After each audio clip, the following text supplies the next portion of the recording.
Yes, ভয়ের শুরু এখানেই। কাছে দূরে যে যেখানে থেকে শুনছেন এই মুহূর্তে radio সারাবেলা ৯৮.৮ FM।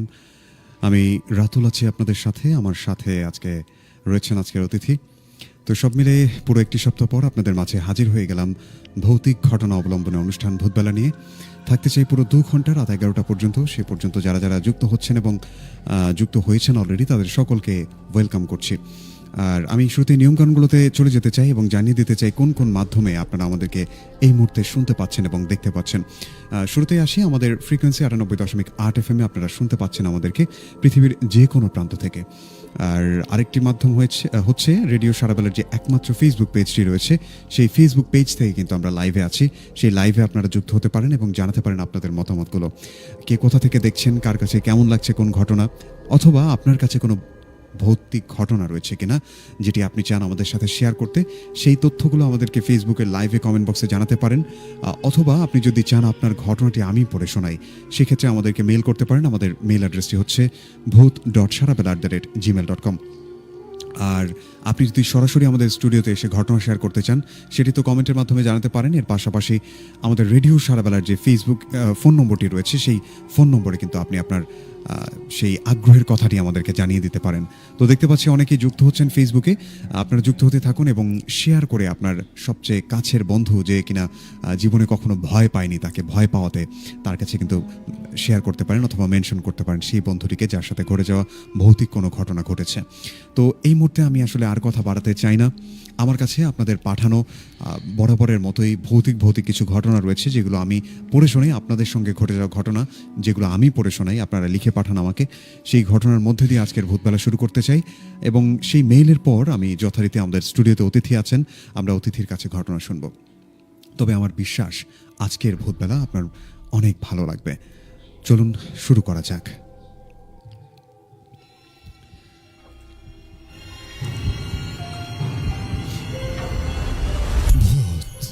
Bela with Ratul. ভয়ের শুরু এখানে।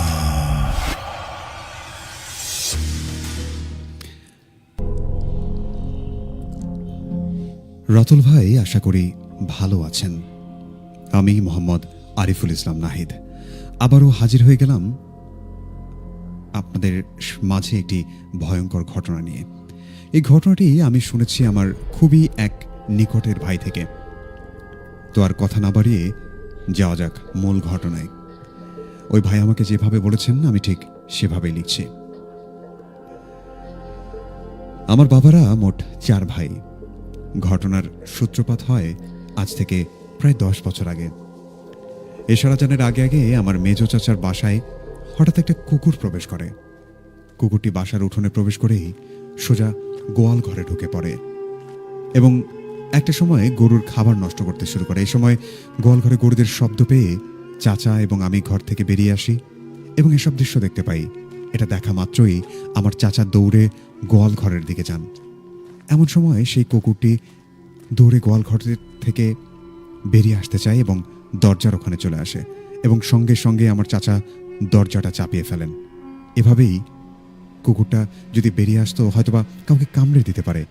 এই অবস্থায় কুকুরটার মাথাটা সেই দরজার ফাঁকে আটকে যায় এবং হঠাৎ করেই ১ নিমিষের মধ্যে সেই কুকুরটা সেখানে মারা যায়। এরপর কি আর করার, আমার চাচা কুকুরটার মরদেহ নিয়ে বের হন সেখান থেকে। আমাদের গ্রামের পশ্চিম পাশে একটা বিশাল জঙ্গল আছে, ওইদিকে কুকুরটার মরদেহ ফেলে দিতে যাবেন এই উদ্দেশ্যে। এমন সময় আমার ছোট্ট চাচার বড় মেয়ে অর্থাৎ রুমি, সে চাচার সাথে যাওয়ার জন্য জেদ ধরে, কিন্তু চাচা ওকে কোনোভাবেই সাথে নেবে না। এভাবে একসময় রুমি কান্না শুরু করে। চাচা আর কোনো উপায় না পেয়ে ওকে সাথে নিয়ে যান। এরপর তারা কুকুরটির মরদেহ ফেলে দিয়ে স্বাভাবিকভাবে কোনো সমস্যা ছাড়াই বাড়িতে চলে আসেন। খুব স্বাভাবিকভাবেই এটি অনাকাঙ্ক্ষিত ঘটনার সাথে ইতি ঘটে সেই রাতের। তবে ইতি ঘটলেও পরদিন আবার সূত্রপাত ঘটে একটা ভয়ানক অনাকাঙ্ক্ষিত ঘটনার মধ্যে দিয়ে। পরদিন রুমির প্রচণ্ড জ্বর আসে। সেদিন এশার নামাজ পড়ে আমার ছোট চাচি চিৎকার করে এবং সে সময় আমাদের বাসার সবাই বেরিয়ে আসে এবং কি হয়েছে জিজ্ঞাসা করতে এই কাকি বলে ওঠেন, রুমি হঠাৎ করে অস্বাভাবিক আচরণ শুরু করেছে। ও শুধু দৌড়ে এই ঘর থেকে এ ঘরে দৌড়াচ্ছে এবং বারবার বেরিয়ে আসতে চাচ্ছে, আর শুধু বারবার বলছে, আমার বাসস্থান এখানে না, আমি এখানে থাকবো না, আমাকে জঙ্গলে যেতে হবে, ওরা আমাকে ডাকছে, আমাকে নিয়ে যেতে এসেছে। আমি রুমিকে আটকাতে না পেরে চিৎকার দিয়েছি এবং এবং বাইরে বেরিয়ে এসেছি। কাকির মুখে এসব কথা শুনে চাচা এবং আমি দৌড়ে রুমের ঘরে চলে যাই এবং দরজা খুলতেই দেখি রুমে দৌড়ে বাইরে যেতে শুরু করে। আমি এবং চাচা দুজনে ওকে পেছন থেকে ধরে ফেলি, কিন্তু কোনোভাবেই আমরা দুজন মিলে ওকে আটকে রাখতে পারছিলাম না। 12 থেকে 13 বছরের একটা বাচ্চা মেয়ের গায়ে এমন অস্বাভাবিক শক্তি, এটা দেখে আমরা বুঝে যাই অনেক খারাপ কিছু একটা হচ্ছে রুমির সাথে। এরপর কোনো রকমে রুমিকে ঘরে নিয়ে যাই এবং খাটের পায়ের সাথে বেঁধে রাখি। এ সময় রুমি হঠাৎ করে অজ্ঞান হয়ে যায়। রুমির এমন আচরণ দেখে আমি সাথে সাথেই আমাদের পাশের বাসার একজন দাদু, ওনার নাম হচ্ছে নেফাতুল্লাহ শাহ, তাকে ডেকে নিয়ে আসি। তিনি অনেক ভালো ঝাড়ফুঁক করেন, সে সাথে রুকায়ার কাজও জানতেন। নেফাতুল্লাহ দাদুকে রুমির ঘরে নিয়ে প্রবেশ করতেই অদ্ভুতভাবে রুমির জ্ঞান ফিরে আসে। দাদুকে দেখে রুমি তাচ্ছিল্যের হাসি হাসতে শুরু করে এবং ভারী গলায় বলতে শুরু করে, তোরা ওকে নিয়ে এসেছিস? ও কি করবে আমার? যা যা, ভালো কোনো হুজুরকে নিয়ে আয়। ওকে দেখতে আমার একদম ভালো লাগছে না, ঘৃণা করছে আমার। এই কথা বলে মেয়েটা আবারও বলতে শুরু করে, এর থেকে আমাকে ছাড়িয়ে নিতে পারবি না, যা যা যা, তুই চলে যা এখান থেকে। যেটা পারবি না সেটা করে শুধু শুধু নিজের আর নিজের পরিবারের ক্ষতি ডেকে আনিস না। রুমির মুখে এসব কথা শুনে দাদু রুমির কাছে যান এবং রুমির বাম হাতের কনিষ্ঠ আঙুল চেপে ধরেন এবং বিভিন্ন দোয়া পড়ে রুমির কানের কাছে ফু দিতে শুরু করেন। এই দোয়া শুনে রুমি ছটফট করতে শুরু করে। এভাবেই কিছুক্ষণের মধ্যে রুমি আবারও জ্ঞান হারায়, কিন্তু তখনও দাদু দোয়া পড়া থামায়নি। কিছুক্ষণ পর রুমির শরীরে ভয়ঙ্কর কম্পন শুরু হয় এবং রুমির জ্ঞান ফিরে আসে। জ্ঞান ফিরতেই দাদু রুমিকে উদ্দেশ্য করে বলেন, তোরা কয়জন? এই মেয়েকে কষ্ট দিচ্ছিস কেন? দাদুর এমন প্রশ্নে রুমির ভেতরে থাকা শয়তানগুলো মিশ্রিত কণ্ঠে বলতে শুরু করে, আমরা সনাতন ধর্মের 7 জন জিন। গতকাল রাতে পশ্চিম দিকের জঙ্গলে গিয়েছিল মেয়েটি, আর পথে আমার ছোট বোন শুয়েছিল।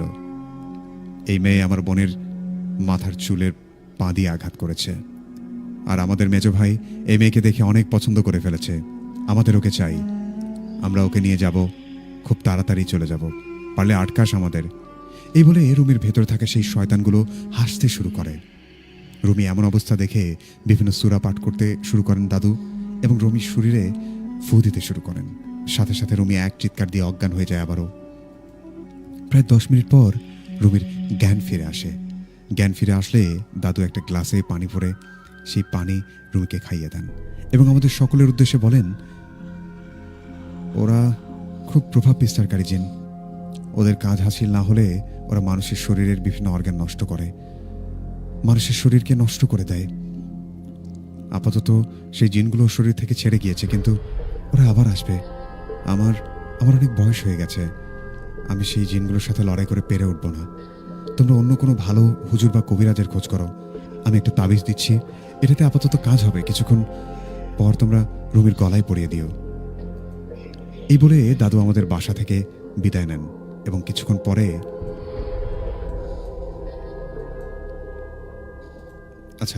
পর দাদু সেখান থেকে চলে যান এবং রুমির গলায় আমরা সেই তাবিজটি পরিয়ে দিই।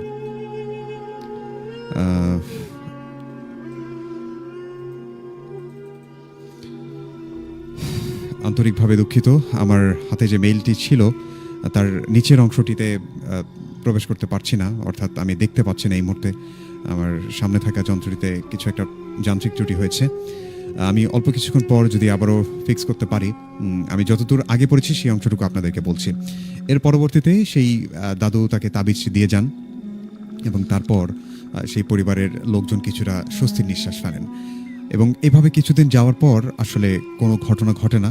রুমিও মোটামুটি সুস্থ হয়ে যায় এবং আরও কিছুদিন পরে, অর্থাৎ 2 থেকে 3 বছর পর, সেই রুমি আবারও অস্বাভাবিক আচরণ করতে শুরু করে এবং এক পর্যায়ে সেই দাদুর দেয়া যে দাদু যখন বলেছিলেন যে আপনারা বড় একজন হুজুরের কাছে যান এবং তার থেকে চিকিৎসা নেন, সেই হুজুরের সাথে যোগাযোগ করা হয়। উনি আবারও আসেন, এসে উনি আবারও সেই জিনগুলোর সাথে কথা বলার চেষ্টা করেন এবং সেই পর্যায়ে সেই জিনগুলো তাকে বলে যে আমরা আসলে দীর্ঘদিন যাবত ওর সাথে আছি, আমরা এখন পর্যন্ত ওর কোনো ক্ষতি করিনি, কিন্তু এখন যে ঘটনাটি ঘটেছে এটি আসলে আমাদের প্রভাবে হয়নি, এটি হয়েছে আপনাদের এলাকারই কোনো একজন মহিলা যিনি এই মেয়েকে দেখে পছন্দ করেছেন এবং তিনি তাকে তার ছেলের বউ করার জন্য কালো জাদু করেছেন এবং তার প্রভাবেই রুমির সাথে এই ঘটনাগুলো ঘটছে।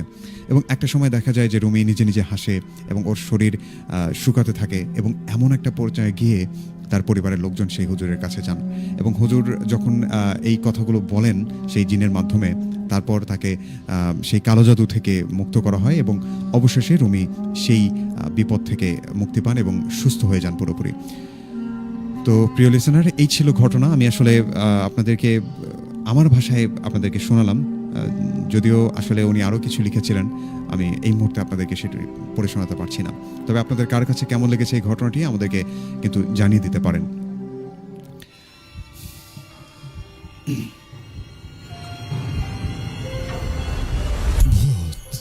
বেলা উইথ রাতুল, ভয়ের শুরু এখানে। ইয়েস, ভয়ের শুরু এখানেই। প্রিয় লিসেনার, আপনারা কে কোথা থেকে শুনছেন এবং আপনাদের কাছে প্রথম মেইলটি কেমন লাগলো আমাদেরকে জানিয়ে দিতে পারেন। আর আমি আন্তরিকভাবে দুঃখিত পুরো মেইলটি শেষ করতে পারলাম না, তবে আবারও চেষ্টা করছি ঘটনার এবং অনুষ্ঠানের মাঝামাঝি অবস্থায় গিয়ে আমি আবারও যদি মেইলটি পাই তো সেক্ষেত্রে আপনাদেরকে আবারও পরের অংশটি শুনিয়ে দেবো। তো দেখতে পাচ্ছি আমাদের সাথে খন্দকার মেহেদী হাসান মানু ছিলেন, উনি শুরু থেকে যুক্ত হয়েছেন আমাদের মাঝে, উনি ঢাকা থেকে শুনছেন এমনটি জানিয়েছেন। জান্নাত বাপ্পি ছিলেন আমাদের সাথে এবং দেখতে পাচ্ছি আমাদের সাথে আছেন জান্নাত বাপ্পি।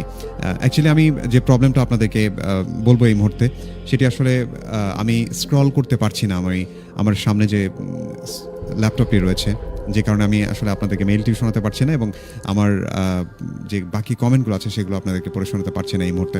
তো যারা যারা যুক্ত আছেন, আমি জানি অনেক মানুষ গাইবান্ধা এবং গাইবান্ধার বাইরে থেকে আমাদের সাথে যুক্ত হন এবং ফেসবুক লাইভে যারা আমাদেরকে দেখেন এবং লাইভে যারা দেখেন আমাদেরকে, তারা বেশিরভাগই গাইবান্ধার বাইরে থেকে দেখেন আমার বিশ্বাস, এবং আপনারা ভালোবাসেন বলেই ভূতবেলা ধীরে ধীরে গাইবান্ধার গণ্ডি পেরিয়ে দেশ এবং দেশের বাইরে পৌঁছে যাচ্ছে এবং আপনাদের ভালোবাসা চাই আমরা, এবং আপনারা আমাদের সাথে থাকলেই আমরা চমৎকার চমৎকার কিছু ঘটনা আপনাদেরকে উপহার দিতে পারবো।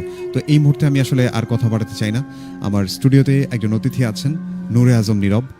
আমরা নীরব ভাইয়ের থেকে ভৌতিক ঘটনা শুনবো এবং আমরা জানতে চাই শুরুতে যে প্রথম ঘটনাটি নীরবের কাছে কেমন লাগলো। নীরব। জি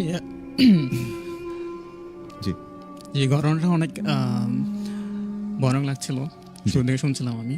আচ্ছা, ওকে নীরব, অনেক অনেক ধন্যবাদ। আমরা এ পর্যায়ে আপনার কাছে চলে যেতে চাই এবং জানতে চাই আপনার সাথে ঘটে যাওয়া অথবা আপনার সংগ্রহের যে কোনো একটি ঘটনা, আপনি কোন ঘটনাটির মধ্যে দিয়ে আজকে শুরু করতে যাচ্ছেন? আমি স্পেশালি আজকে দুইটা ঘটনা বলার জন্য আসছি। আচ্ছা, একটা হচ্ছে আমার এক দাদুর সাথে ঘটে যাওয়া একটা ঘটনা, আর একটা হচ্ছে আমার এক ফ্রেন্ডের বাসায়, অর্থাৎ আমার সাথে একটা ঘটে যাওয়া ঘটনা। ওকে, ফাইন। তো স্পেশালি আমি দুইটা ঘটনা শেয়ার করতে চাচ্ছি। প্রথম যে ঘটনাটা শেয়ার করবো সেটা হচ্ছে আমার যে দাদুর সাথে যে ঘটনাটা ঘটেছে সেটা আর কি শেয়ার করতে চাচ্ছি। আচ্ছা আচ্ছা, অবশ্যই আমরা শুনবো। হ্যাঁ, আমরা শুনি। আমি যখন ক্লাস 7-এ পড়ি তখন আমার এক ফ্রেন্ড ছিল, আমার ক্লোজ ফ্রেন্ড, একদম মানে একদম কাছের বন্ধু। ওর হচ্ছে নাম ছিল নিবিড়, তো আমার নাম ছিল নীরব। তো আমি যখন হাই স্কুলে পড়ি তখন আমার সাথে সে ছিল শুরু থেকে, একদম ক্লাস 1 থেকে 7 পর্যন্ত। তো আমার সাথেই পড়ে আসছে, এখনো পড়ে আসছে। ঘটনাটা হচ্ছে ওর দাদুর সাথে ঘটে যাওয়া একটা ঘটনা। তো মূলত আমাদের সামনে এক্সাম ছিল, বার্ষিক পরীক্ষা হওয়ার কথা ছিল। তো আমরা সেই অনুযায়ী পড়াশোনায় আগাচ্ছিলাম। এর আগে একটু বলে রাখা ভালো যে নিবিড়ের সাথে সম্পর্কটা আমার একদম ঘনিষ্ঠ ছিল, ভাইয়ের মতো ছিল। মানে আমরা ছোট থেকেই আমাদের দেখতে একদম সেম লাগতো, মানে একই রকম দেখা যেত। তো অনেক সময় ওর দাদু অর্থাৎ মিতুল দাদু আমাদেরকে হ্যাঁ হ্যাঁ মিতুল দাদু অর্থাৎ আমাদেরকে অনেক সময় মানে আমার নিবিড় বন্ধুকে নীরব বলে ডাকতো, আচ্ছা, আচ্ছা। অনেক সময় আমাকে নীরব বলে ডাকতো। আচ্ছা আচ্ছা, মানে দুজন একই রকম একই রকম দেখতে ছিলাম আমরা। আচ্ছা আচ্ছা, ওকে। তো তারপর হুম হঠাৎ একদিন নিবিড়ের ফোন থেকে কল আসে। তো নিবিড়ের ফোন তো না, নিবিড়ের হচ্ছে দাদুর ফোন অর্থাৎ মিতুল দাদুর ফোন থেকে কল আসে আচ্ছা, আচ্ছা, আমার জি। ফোনে। হুম হুম, তখন আমি ফোনটা ধরার সাথেই নিবিড় বললো যে হুম। আমার নেক্সট উইকে আমার জন্মদিন, হুম, তুই কি আসবি? আচ্ছা আচ্ছা, আমি বললাম যে হ্যাঁ আমি যাব, বাট জন্মদিনের ওই দিনে যাব। হুম হুম, তখন মানে মিতুল দাদু ফোনটা নিয়ে ওকে, আমার সাথে কথা বলা শুরু করলো যে না তোকে আসতেই হবে, হুম। জন্মদিনে অর্থাৎ একদিন আগে আসতে হবে। জি, তো আমার এক্সাম ছিল, এক্সামের জন্য আমি হুম হুম, পড়াশোনায় অনেক ব্যস্ত ছিলাম, এই জন্য আর কি আমি যেতে চাচ্ছিলাম না। ওকে, অর্থাৎ বাসা থেকে যেতে দিত না। হ্যাঁ হ্যাঁ, তো মিতুল দাদু মানে আমার একদম আমাকে এত ভালোবাসতো, হুম হুম, উনি বললো যে তোকে জি। আসতেই হবে, জন্ম হ্যাঁ। একদিন আগে আসতে হবে। জি, আমি বললাম যে আচ্ছা হুম, ঠিক আছে আমি যাব, বাট আমাকে হচ্ছে একটা ঘটনা বলতে হবে। হ্যাঁ হ্যাঁ, তো দাদু বললো যে কি ঘটনা বলবো? হুম হুম, আমি বললাম যে আমাকে একটা ভৌতিক বা অলৌকিক কিছু একটা এরকম একটা ঘটনা আমাকে বলতে হবে। আচ্ছা, তো দাদু বললে আচ্ছা ঠিক আছে সমস্যা নেই, আমি তোকে আমি তোর সাথে ঘটনা শেয়ার করবো, হুম, বাট একদিন আগে তোকে আসতে হবে। আচ্ছা, আমি বললাম, আচ্ছা ঠিক আছে সমস্যা নেই। জি, তো আমি ঠিক জন্মদিনের আগের দিনে হচ্ছে দাদুর বাড়িতে গেছিলাম, অর্থাৎ নিবিড়ের বাড়িতে। জি, তো সেদিন রাতে উনি আমার সাথে মানে উনি খাওয়া দাওয়ার পরে ঘুমাতে যাচ্ছিল। জি, আমি হঠাৎ নিবিড়ের সাথে ধরে দাদুকে বললাম যে দাদু ঘটনা শেয়ার করার কথা ছিল। হুম হুম, দাদু বললো যে আচ্ছা আজকে ঘটনা শেয়ার করবো না, কালকে একদম হুম, অনুষ্ঠানের পর শেয়ার করবো। আমি বলছি, না দাদু কালকে অনেক লোকজন থাকবে, আচ্ছা, আর আজকে ঘটনা শেয়ার করতে হবে। হুম হুম, হুম, দাদু বললো যে আচ্ছা ঠিক আছে সমস্যা নেই, ওই রুমে হচ্ছে এক গ্লাস পানি নেই, আমি ওষুধটা খেয়ে নিই। আচ্ছা, তো দাদু ওষুধটা খাইলো। খাওয়ার পরে হুম, উনি একটা দীর্ঘ নিঃশ্বাস ফেলে অনেকটা সময় থেমে হুম হুম, উনি ওনার মতো করে ঘটনাটা শেয়ার করতে লাগলো। আচ্ছা, দাদুকে দেখে মনে হচ্ছিল যে কেমন যেন মনটা নরম, মানে একটু হুম, মনটা খারাপ এরকমভাবে আর কি ঘটনাটা শেয়ার করতে চাচ্ছিল। তা আমার কেমন যেন লাগছিল। আচ্ছা, তো দাদু ওনার মতো ওনার ভাষা দিয়ে হুম, উনি যেভাবে ঘটনাটা এখন শেয়ার করেছেন আমাদেরকে শেয়ার করেছেন, আমি এখন সেভাবে ঘটনাটা শেয়ার অবশ্যই করছি। অবশ্যই, হুম, তো দাদু বললো যে আমি যখন ক্লাস না, দাদুর বয়স যখন 17 বছর ছিল, হুম, হুম, তখন হ্যাঁ, তিনি নাকি অনেক দুষ্ট ছিল, আর তার হচ্ছে এলাকায় 2জন ফ্রেন্ড ছিল। হুম হুম, হুম, তো ওই 2জনের মধ্যে একজন হচ্ছে অনেক কাছের বন্ধু ছিল। হুম, তো দাদু বললো যে কাজী আমার এক ক্লোজ ফ্রেন্ড, হুম, তো ওর থেকে আমি একটু বেশি দুষ্ট ছিলাম, জি। ও অনেক দুষ্ট ছিল। তো বললো বেসিক্যালি ওকে নিয়ে ঘটনাটা। আচ্ছা, ওকে, তো দাদুরা হচ্ছে নানা রকম হুম, মানে দুষ্টামি করে বেড়াতো, 17 বয়স জি, বছর এরকম। হুম হুম, তো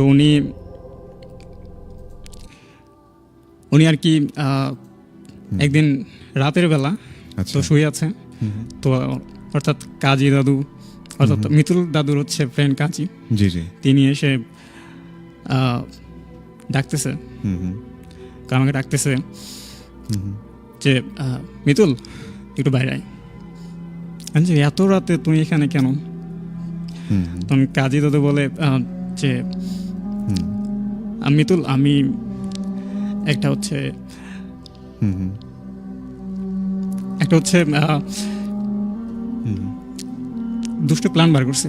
হুম হুম, তখন মিতুল দাদু বলে যে প্ল্যানটা কি, কাজী দাদু বলে যে আমার কাছে প্ল্যানটা হচ্ছে আমরা এখন হচ্ছে বাইরে যাব, বাইরে গিয়ে হচ্ছে ডাব পারবো, খেজুর পারবো, পেরে খাবো। হুম আমি বললাম যে আচ্ছা ঠিক আছে যাবো, কিন্তু এত রাতে, রাত 10টা বাজে তখন। আর তখন হচ্ছে গ্রামের অবস্থা অনেক হুম হুম, অনেক তখন অনেক ভয়ানক ছিল, মানে গ্রামে অনেক জঙ্গল ছিল।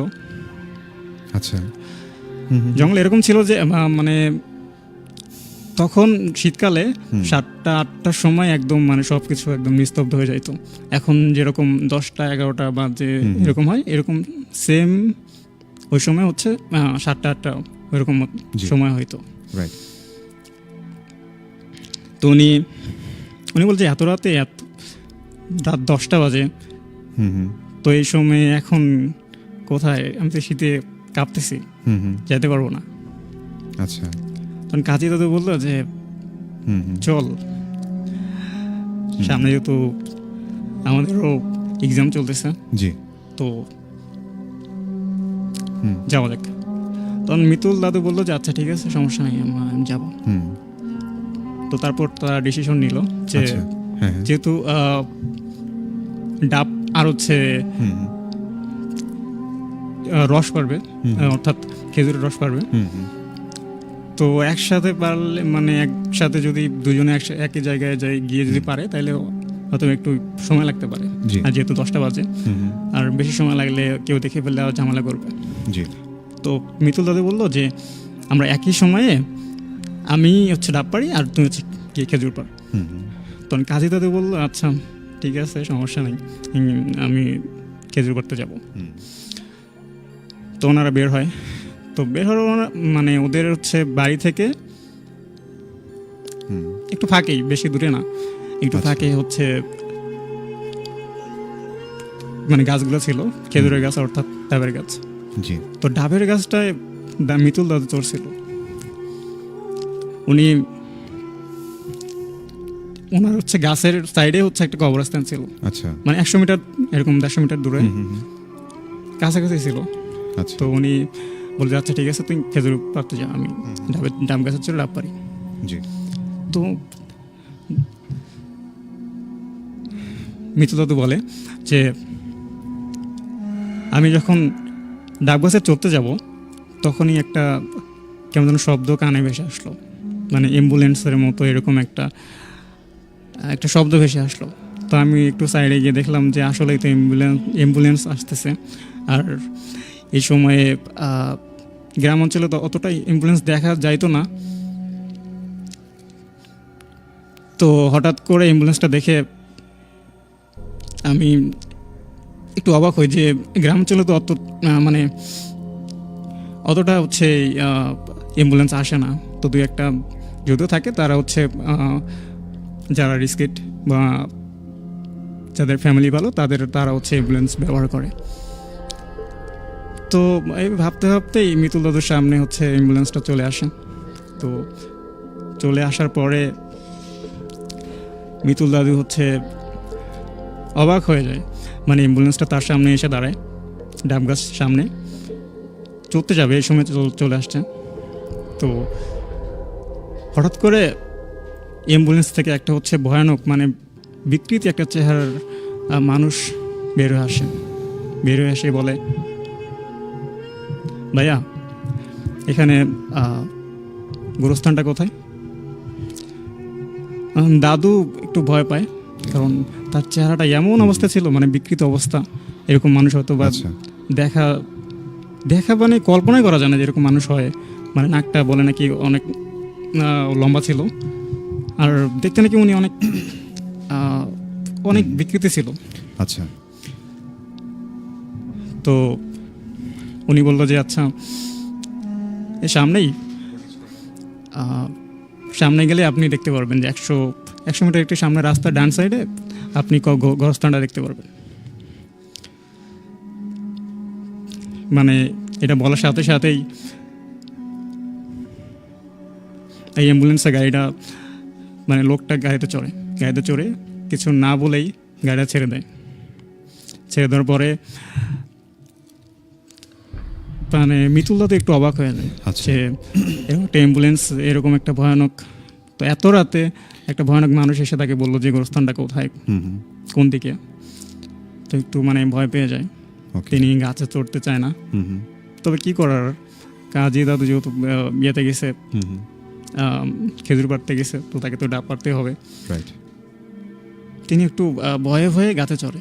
হুম হুম গাছে চড়ার পরে মানে ডাব পাড়ার জন্যে, সো ডাবটা যে ছিটতে যাবে হুম হুম তখনই হচ্ছে তিনি একটু নিচে তাকায় দেখে যে গোরস্থানে কিছু মানুষ একটা দাফন করা মানুষ লোক নিয়ে যাচ্ছে। হুম হুম মানে মানুষগুলো ছিল হচ্ছে সাদা রঙের, মানে মানুষগুলো এমন অবস্থা, মানুষগুলো হচ্ছে দাফন পরে আছে হুম হুম এরকম অবস্থা, মানে কি যেন জ্বলতেছে, আচ্ছা সাদা কাপড় পরা লোক হাঁটতেছে, অনেক মানুষ, মানে এরকম 50-60 জন মানুষ হচ্ছে দাফন যেরকম পরে না ওইরকম হচ্ছে নিয়ে যাচ্ছে আচ্ছা একটা লাশকে। হুম হুম তো নিয়ে যাওয়ার পরে মাটি দিচ্ছে, মাটি দেওয়ার অনেকক্ষণ পরে তারা চলে যায়। আচ্ছা আচ্ছা মিতুল দাদু তো হুম। অবাক, হুম তিনি অনেকক্ষণ ধরে গাছে মানে থেকে এটা আর কি দেখার চেষ্টা করছিল যে কি করতেছে তারা। হুম হুম তিনি ভয় পেয়ে যায়, তো ভয়ে মানে একদম বাজে অবস্থা, তিনি গাছ থেকে নামে। হুম হুম নামার পরে ডাব পারতে পারেনি, আচ্ছা আচ্ছা তিনি নেমে কাজের কাছে যায়। হুম সে দেখি ও কি করে, ওর কাছেই তো গেল ওইগুলা, গোরস্থানটা ওর মানে খেজুরের গাছটার ওখানেই ছিল, মানে কাজের যেখানে খেজুর মানে পাড়তে গেছে না খেজুরের রস, হ্যাঁ, জি সেখানে হচ্ছে আর কি ওই যে গোরস্থানটা ছিল। হুম হুম তো মানে মিতুল দাদু অনেক ভয়ে ভয়ে হচ্ছে কাজের কাছে যায়, হুম হুম যে কাজের দেখি কি অবস্থা। হুম তো কাজের কাছে যাওয়ার পরে মানে যে খেজুরের গাছটা থেকে খেজুর পাড়ার কথা ছিল হুম হুম সেখানে নাকি সে পড়ে আছে আচ্ছা আচ্ছা কাজী দাদু। হুম হুম তো তিনি একটু আশেপাশে দেখলো যে পানি আছে কিনা, হুম হুম। তো একটা টিউবওয়েল থেকে পানি এনে হচ্ছে তার হচ্ছে মুখে মারে। তো মুখে মারার পর হচ্ছে কাজী দাদু হচ্ছে জ্ঞান ফেরে। হুম হুম জ্ঞান ফেরার পর মানে এমন অবস্থা, মানে ভয়ে হুম হুম বাজে অবস্থা, কাঁপতেছে। জি উনি বলল যে আমি বাসায় যাব। হুম মানে একটা কিরকম যেন একটু মানে নিস্তব্ধ লোক যেরকম বলে না যে বাসায় যাব, সেরকম। মানে মনে হচ্ছে উনি খুবই ক্লান্ত বা মানে মানে অনেক- ভেতরে ভেতরে কোনো সাহস বা এরকম কিছু নেই। জি, জি। হ্যাঁ, এরকম কিছু নেই, হুম হুম তো জাস্ট এরকম ভাবে বলে যে বাসায় যাব। হুম মানে ভয় পাচ্ছে না এরকম না, হুম হুম। উনি মানে মানে একেবারে স্তব্ধ হয়ে গেলে স্তব্ধ যেরকম হয়ে হয় আর কি স্তব্ধ মানুষ। হয়ে জি, গেলে যেরকম হয় সেরকম ভাবে বলতেছে আমি হ্যাঁ। বাসায় যাব। জি তো মিতুল তো অবাক হয়ে যায়, কিরে অজ্ঞান হয়ে পড়ে আছে এখানে। তারপর হচ্ছে আমি যেগুলো দেখলাম এগুলো তো আরো অনেক গা শিউরে যাওয়ার কথা। জি তো এইভাবে বলতেছে বাসায় যাব। হুম তো আমি মিতুলকে বাসায় নিয়ে আসলাম। হুম হুম বাসায় নিয়ে আসার পরে হুম হুম ওকে হচ্ছে কথা বলে না, কারোর সাথে কথা বলে না। আমি বললাম যে কি হয়েছে, এরকম হয়ে আচ্ছা। আছিস কেন, কথা বলিস না কেন? হুম হুম হুম তখন ওর হচ্ছে আব্বু আম্মা আসে, এসে হচ্ছে কথা বলার চেষ্টা করে, হুম তো ও কথা বলে না। হুম। তাই আমি বললাম যে আন্টি একটু মানে ভয় পাইছে হয়তো বা। আচ্ছা আমি আর কি ঘটনাটা শেয়ার করলাম, মানে বলছিল না যে এরকম এরকম, নাহলে তো বাসায় ধরা খেয়ে যাবে। জি তো বলছিলাম যে ভাই একটু ভয় পাইছে, হুম হুম সমস্যা নেই, ঠিক হয়ে যাবে। হুম তো কালকে সকালে মিতুল মানে আমি তাকে হচ্ছে দেখতে যাই, ওকে গিয়ে কাজীর সাথে কথা বলার চেষ্টা করি হুম যে কাজী কি অবস্থা। হুম হুম তো মানে তখনও সেম অবস্থা, মানে কারোর সাথে কথা বলতেছে না, খাওয়া দাওয়া করতেছে না। হুম। তো আন্টি আমাকে বলতেছে যে এই খাওয়া দাওয়া করতেছে না কেন? জি আমি অবাক হয়ে যাই, মানে কালকেই হুম। ও নিজে আমাকে এসে বলতেছে আমরা ডাব পাড়তে যাবো, কি এমন আচ্ছা, কি ঘটনা ঘটে গেল ওর সাথে। তো আমি ওকে একটু একা নিয়ে গিয়ে বললাম যে কাজী কি হয়েছে তোর সাথে, জি একটু বল, আগে বল। তো কাজী অনেকক্ষণ চুপ ছিল। আচ্ছা। চুপ থাকার পরে ও হঠাৎ বলে যে কালকে আমার সাথে যে ঘটনাটা ঘটে গেছে হুম। সেটা যেন আর কারোর সাথে না ঘটে। আচ্ছা আচ্ছা। অনেক ভয়ানক ভয়ানক একটা ঘটনা। জি জি। তো ও বলতেছে যে ও নাকি গাছে চড়তে যাবে, হুম হুম এরকম সময়ে হুম। একটা অ্যাম্বুলেন্সের সাথে দাঁড়ায়, আচ্ছা আচ্ছা। Same ambulance. ও বলতেছিল যে একটা সাদা অ্যাম্বুলেন্স হুম এসে গাছের ওখানে দাঁড়ায়। হুম তারপর অ্যাম্বুলেন্স থেকে একটা লোক বেরিয়ে এসে, মানে বিকৃতি একটা চেহারা হুম লোক বেরিয়ে এসে আমাকে বলে হুম যে এখানে শ্মশানটা কোথায়। হুম। তো আমি অনেক ভয় পেয়ে যাই। আচ্ছা। ওখানে ভয় পড়ে বলে যে এখানে তো কোনো শ্মশান নেই, হুম হুম এখানে একটা গোরস্থান আছে, একটু সামনে গেলেই পাবেন। হুম হুম।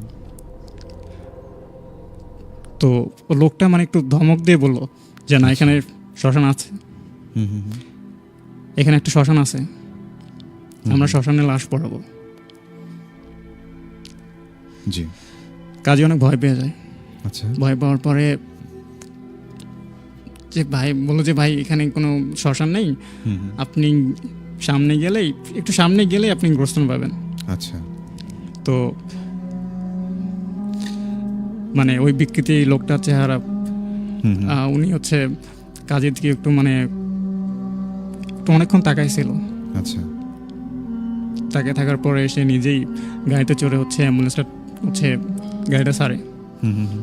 এটা ছাড়ার পরে কাজে অনেক ভয় পায়। আচ্ছা। তো ভয় পেয়ে ও হচ্ছে গাছে চড়বে। তো গাছে চড়তে যাবে, মানে খেজুর পাড়তে যাবে, হুম হুম। তখনই হচ্ছে সেম মিতুলের সাথে যে ঘটনাটা ঘটেছিল না, সেম ওই রকম যে একটা হচ্ছে শ্মশানে হুম হুম। একটা লাশকে নিয়ে যাওয়া হচ্ছে। হুম হুম। বলতেছে আচ্ছা। যে বল হরি, হুম। বল হরি। এভাবে হুম হুম। একটা লাশকে হচ্ছে কাঠের উপরে শোয়ানো হলো। হুম হুম। তো ওখানে হচ্ছে জাস্ট কাঠগুলো হচ্ছে কাঠের, মানুষ হুম। দেখা যাচ্ছিল না, মানে জাস্ট কাঠ হচ্ছে কাঠ, মানে একটা লাশ নিয়ে যাওয়া হচ্ছে হাওয়ার উপর দিয়ে। হুম। একটা লাশকে শোয়ানো হলো। তো আচ্ছা। মানে শ্মশানে যেরকম একটা হচ্ছে লোক লাঠিতে হচ্ছে আগুন নিয়ে যায় না, হুম তো ওখানে লোকটা ছিল না, একটা কাঠ হচ্ছে মশলার মতো, ওইটা হচ্ছে হাওয়ার উপর ভেসে গিয়ে হচ্ছে কাঠেল আচ্ছা আচ্ছা। আগুনটা ধরায় দেয়। হ্যাঁ। তো গাজী এটা দেখে অবাক হয়। হুম সে নিচে নামে, তাড়াতাড়ি করে নিচে নামে। নিচে নামার পরে হুম হুম। সে একটু সামনে যায়। হুম সামনে গিয়ে হচ্ছে হুম। একটা গাছের আর কি সেফ নিয়ে সে দেখতে আচ্ছা, থাকে যে কি কি ঘটছে মানে কি ঘটনা। কি মানে ঘটছে কাজী ওখানে? অনেক গাছের হচ্ছে, আড়ালে দাঁড়িয়ে পর্যবেক্ষণ করতে থাকে। কাজী আচ্ছা। অনেক সাহসী ছিল। হ্যাঁ হ্যাঁ। তো ও দেখতেছিল যে লাশটা পোড়ানো হচ্ছে। আচ্ছা। পোড়ানো হওয়ার পরে লাশটা পুড়ে যাওয়ার পর, একদম ছাই হয়ে যাওয়ার পর, হুম হুম। সেই ছাই থেকে নাকি আবার সে একটা লাশ উঠে আসছে, কালো আচ্ছা। একটা কালো হচ্ছে দাফন পর একটা কালো হচ্ছে লাশ উঠে আসতেছে। জি। তো এটা ভয়, হুম হুম অনেক বাজে অবস্থা হুম। কাজে। তো লাশটা উঠে আসার পরে হঠাৎ হাওয়ায় মিলিয়ে যায়, আচ্ছা। মানে বাতাসে হচ্ছে যেরকম কয়লা হচ্ছে ছাই অথবা এগুলো উড়ে যায় না, সেরকম ভাবে উড়ে গেল, মিলেই গেল হাওয়াতে। আচ্ছা আচ্ছা। হুম তো এটা দেখার পরে কাজে অনেক কি হুম। বাজে অবস্থা হয়, মানে আচ্ছা, কি ভয়- করবেন অনেক সেটা ভয় বুঝতে পায়। পারছেন না উনি, যে এই হ্যাঁ। মুহূর্তে ওনার কি করা কি উচিত। করা উচিত। হ্যাঁ। তো উনি একটা মানে একটা হাওয়ায় ভেসে আসা শব্দ শুনতে পাইলো যে একদিন সবাইকে মরতে হবে। আচ্ছা। এটা শোনার পরে কাজী দৌড়ে যায়, হুম হুম যে পিতুলের কাছে যাবে, বাসায় যাইতে হবে। হুম হুম তো দৌড় দেওয়ার সময় ও যে গাছের হচ্ছে খেজুরের হুম হুম। খেজুর পাড়ার জন্য যে গাছে চড়ছিল, উঠেছিল, হ্যাঁ। সেই গাছে হচ্ছে ধাক্কা খেয়ে হচ্ছে মাটিতে পড়ে যায়। আচ্ছা আচ্ছা। তো ওই ঘটনাটা বলো যে তারপরে কি হয়েছে আমি জানি না। হুম। তারপরে এসে দেখি বাসায় আমি, আচ্ছা। তার- হুম হুম তারপরে হচ্ছে একটা হচ্ছে কবিরাজ নিয়ে আসা হয়। আন্টিকে বলার পর যে আন্টি এরকম ঘটনা ঘটেছে এর সাথে একটা কভারেজ আনা দরকার। তো আন্টি সেরকমভাবে একটা কভারেজ নিয়ে আসে। তো কভারেজ নিয়ে আসার পরে কভারেজ বলে যে যে ঘটনাটা ঘটেছে এর সাথে, এই ঘটনাটা ঘটে যাওয়ার পিছনে আরেকটা ঘটনা আছে। আচ্ছা। তো কবিরাজ বলতেছে যে প্রথম যে হচ্ছে মিতুলের কাছে অ্যাম্বুলেন্সটা আসছিল, সেই অ্যাম্বুলেন্সটা হচ্ছে রিয়েল ছিল। তো মানুষটা ওইরকম দেখতেছিল, আচ্ছা আচ্ছা। একদম মানে ওরকম মানুষ একদম, ওটা সত্যি ছিল যে একটা অ্যাম্বুলেন্স আসছিল, এসে বলছে যে এখানে গোরস্থানটা কোন দিকে। তো একটা লাশ নিয়ে যাওয়া হচ্ছিল, একটা হচ্ছে কালো জাদু করা লাশ নিয়ে যাওয়া হচ্ছিল ওখান থেকে। তো ওইটা হচ্ছে সামনের গোরস্থানে হচ্ছে কবর দেওয়ার কথা ছিল, তো ওখানে হচ্ছে কবর দেয়। আর হচ্ছে ওখানে যারা ছিল, আচ্ছা, অর্থাৎ যারা হচ্ছে সাদা পোশাক পরা ছিল না 50-60 জনের মতো, তো ওরা হচ্ছে আগে থেকেই নাকি ওখানে এসেছিল। ওটা হচ্ছে একটা হচ্ছে কালো জাদু করা লাশ ওখান থেকে নিয়ে আসা হচ্ছিল। তো তো কবিরাজের কাছে মানে একটা উনি মানে ব্যাখ্যা করতে চাচ্ছিল যে কবিরাজটা হচ্ছে বলছিল যে সবাইকে ওইরকমভাবে ওটাকে দাফন করতে হবে, নাইলে হচ্ছে ওটার কালো জাদু করার সেই জিনগুলো হচ্ছে আবার জাগিয়ে তুলতে পারে, মানুষকে ডিস্টার্ব করতে পারে। আচ্ছা আচ্ছা।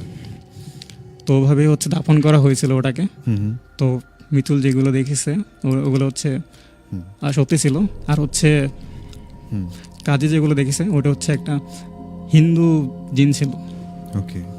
হিন্দু জিনটা এমন ছিল যে যে লাশটাকে হচ্ছে নিয়ে আনা হয়েছিল না, সে লাশটাকে হচ্ছে কালো জাদুর মাধ্যমে, দুইটা জিনের মাধ্যমে, মানে উনি হচ্ছে একটা কবিরাজ ছিল।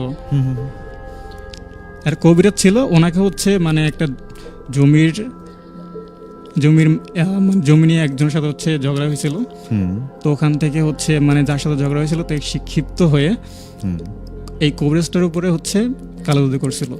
আচ্ছা আচ্ছা। তো মানে উনি প্রথম কালো জাদু করার অনেকভাবে ট্রাই করে, অনেক হচ্ছে কবিরাজের কাছে যায়, বাট কোনোভাবেই সে মানে কবিরাজের উপরে কালো জাদু করতে পারছিল না।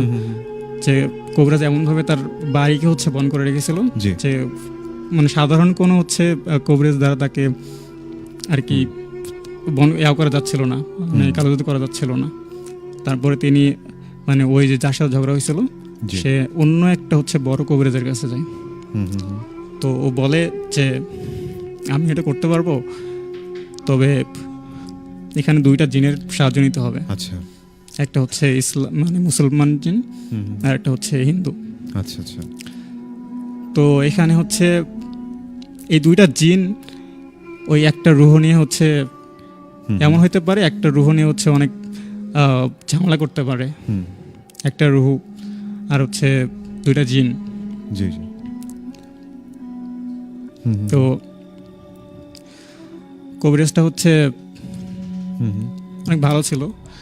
আর হচ্ছে মানে দাফন করার পর মানে লোকটাকে হচ্ছে কালো জাদু করার পরে লোকটাকে মানে দুইটা জিন কালো জাদু করার পরে হচ্ছে লোকটা মানে আস্তে আস্তে অসুস্থ হইতে থাকে। আচ্ছা আচ্ছা। মানে অসুস্থ হইতে হইতে একদম মৃত্যুর কোলে ঢলে পড়ে। তো লাস্টে হচ্ছে মুসলমান জিনটা হচ্ছে কবিরাজের হচ্ছে দেহকে হচ্ছে ওইটাভাবে মানে আর কি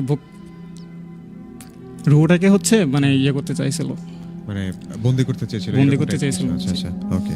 তো সে সফল হয়। আর হিন্দু জিনটা হচ্ছে একটু দুর্বল ছিল, তো এই জন্য আর কি সে তাকে ওরকমভাবে বন্দি করতে পারেনি। জি। বাট হিন্দু জিনটা হচ্ছে ক্ষিপ্ত ছিল যে না, আমারও একজন লাগবে। এরকমভাবে হচ্ছে সে ওই যে কাজীর সাথে যে মানে খেজুরের গাছে যে চড়তে চাইছিল, তো কাজীর সাথে হচ্ছে ওইটা করে যে আমি আজকে আর হচ্ছে এর সাথে এরকম ঘটনা করব, এর ওটাকে বন্দি করব আমি। আচ্ছা আচ্ছা। তো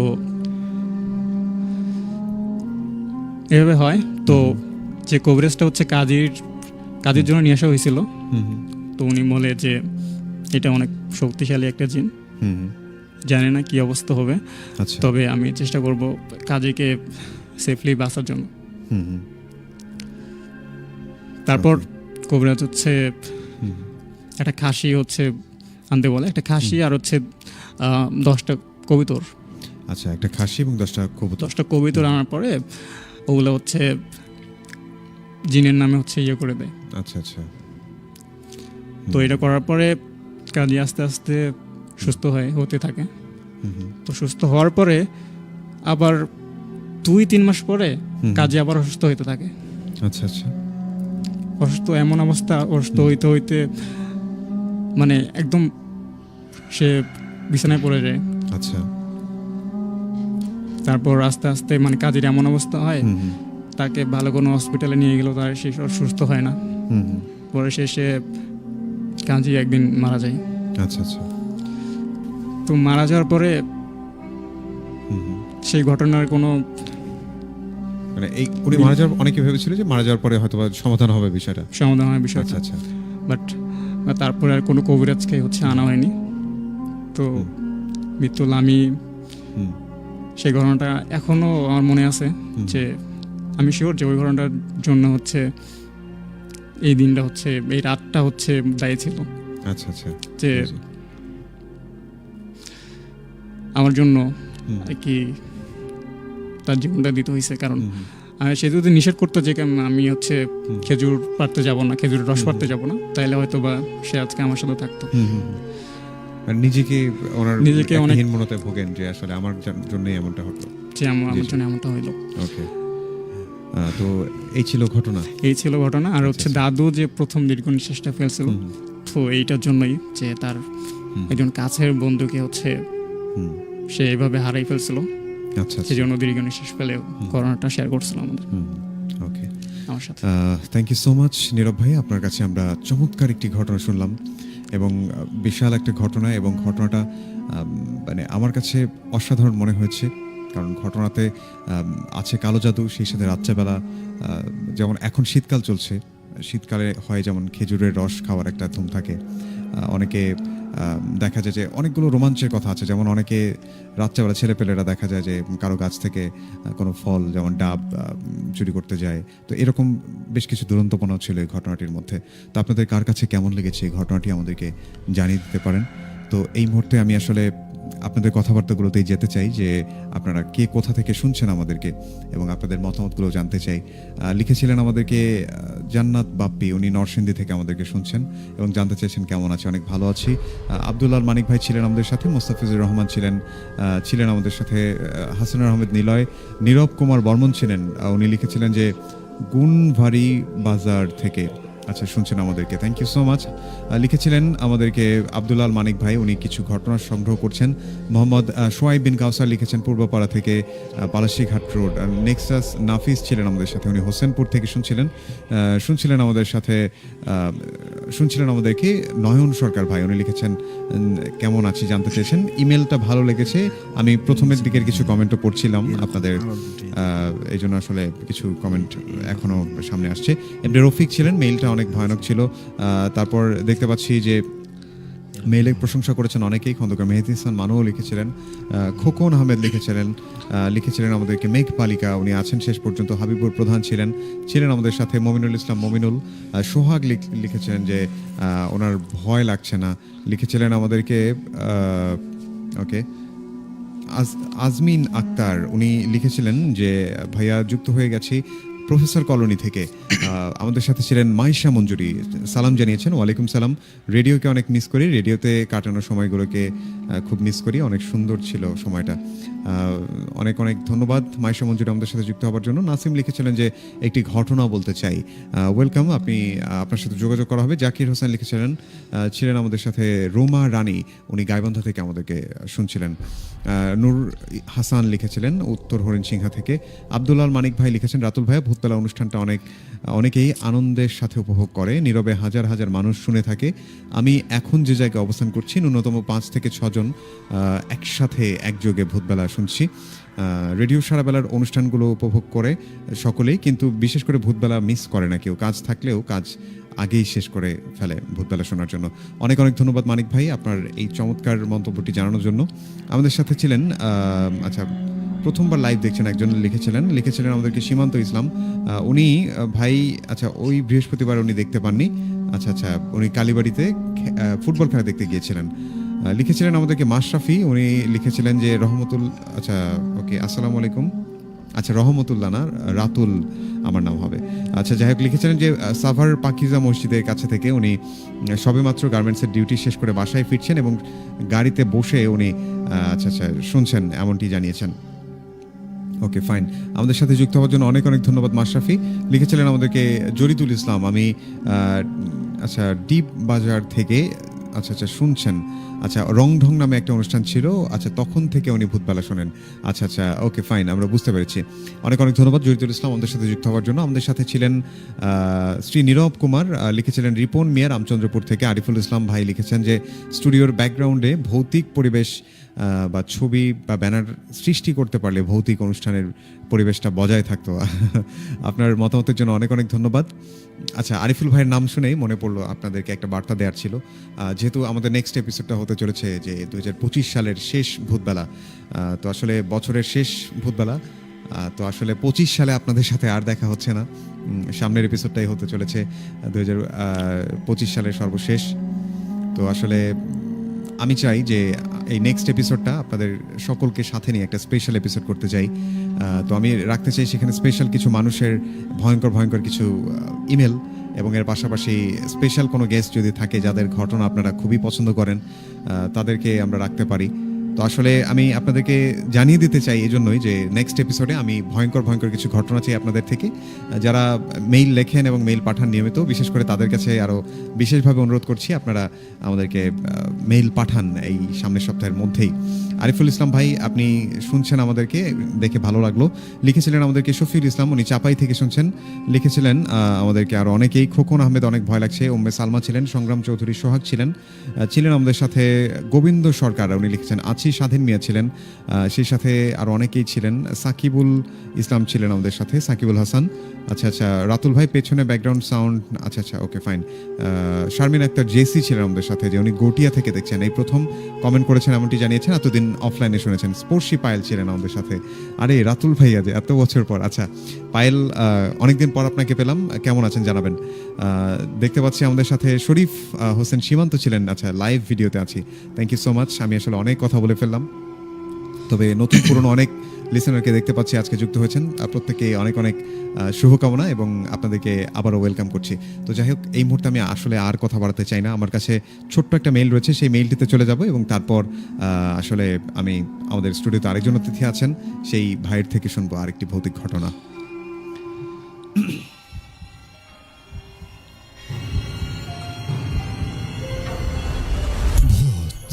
বেলা উইথ রাতুল, ভয়ের শুরু এখানে।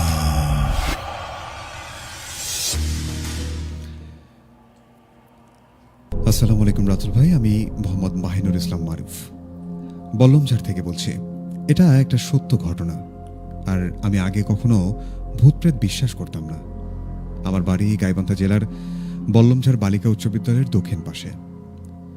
ছোটবেলা থেকেই গ্রামে মানুষ হয়েছি, ভূতের ভয় কি সেটা তেমন কিছু বুঝতাম না। অনেকের মুখে শুনেছি সন্ধ্যার পর পণ্ডিতের জঙ্গলের পাশ দিয়ে হেঁটে গেলে নাকি অশরীরীর দেখা পাওয়া যায়। আমি কখনো এসবে বিশ্বাস করতাম না।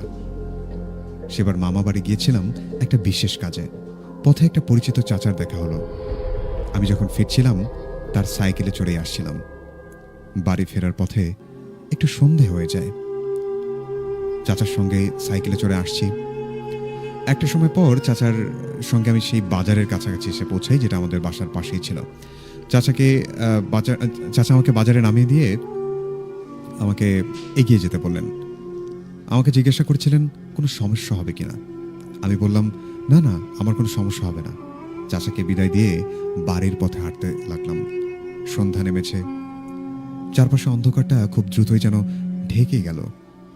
আমার সাথে কোনো আলো নেই, তবে আমাদের বাড়ি খুব একটা দূরের পথ না। বাঁকা পথে গেলে 15 মিনিট, আর সোজা রাস্তা দিয়ে গেলে 20 থেকে 25 মিনিট মতো সময় লাগে। সেদিন বাংলাদেশ আর ইংল্যান্ডের খেলা ছিল, তাই তাই আমি সময় বাঁচানোর জন্য বাঁকা পথ, যাকে আমরা বলি শর্টকাট রাস্তা, সেই শর্টকাট রাস্তা ধরে হাঁটার সিদ্ধান্ত নিলাম। খুব দ্রুতই পা চালিয়ে হাঁটছি। সবাই মনে হয় বাংলাদেশের খেলা দেখছে। কাউকে দেখলাম না পথে।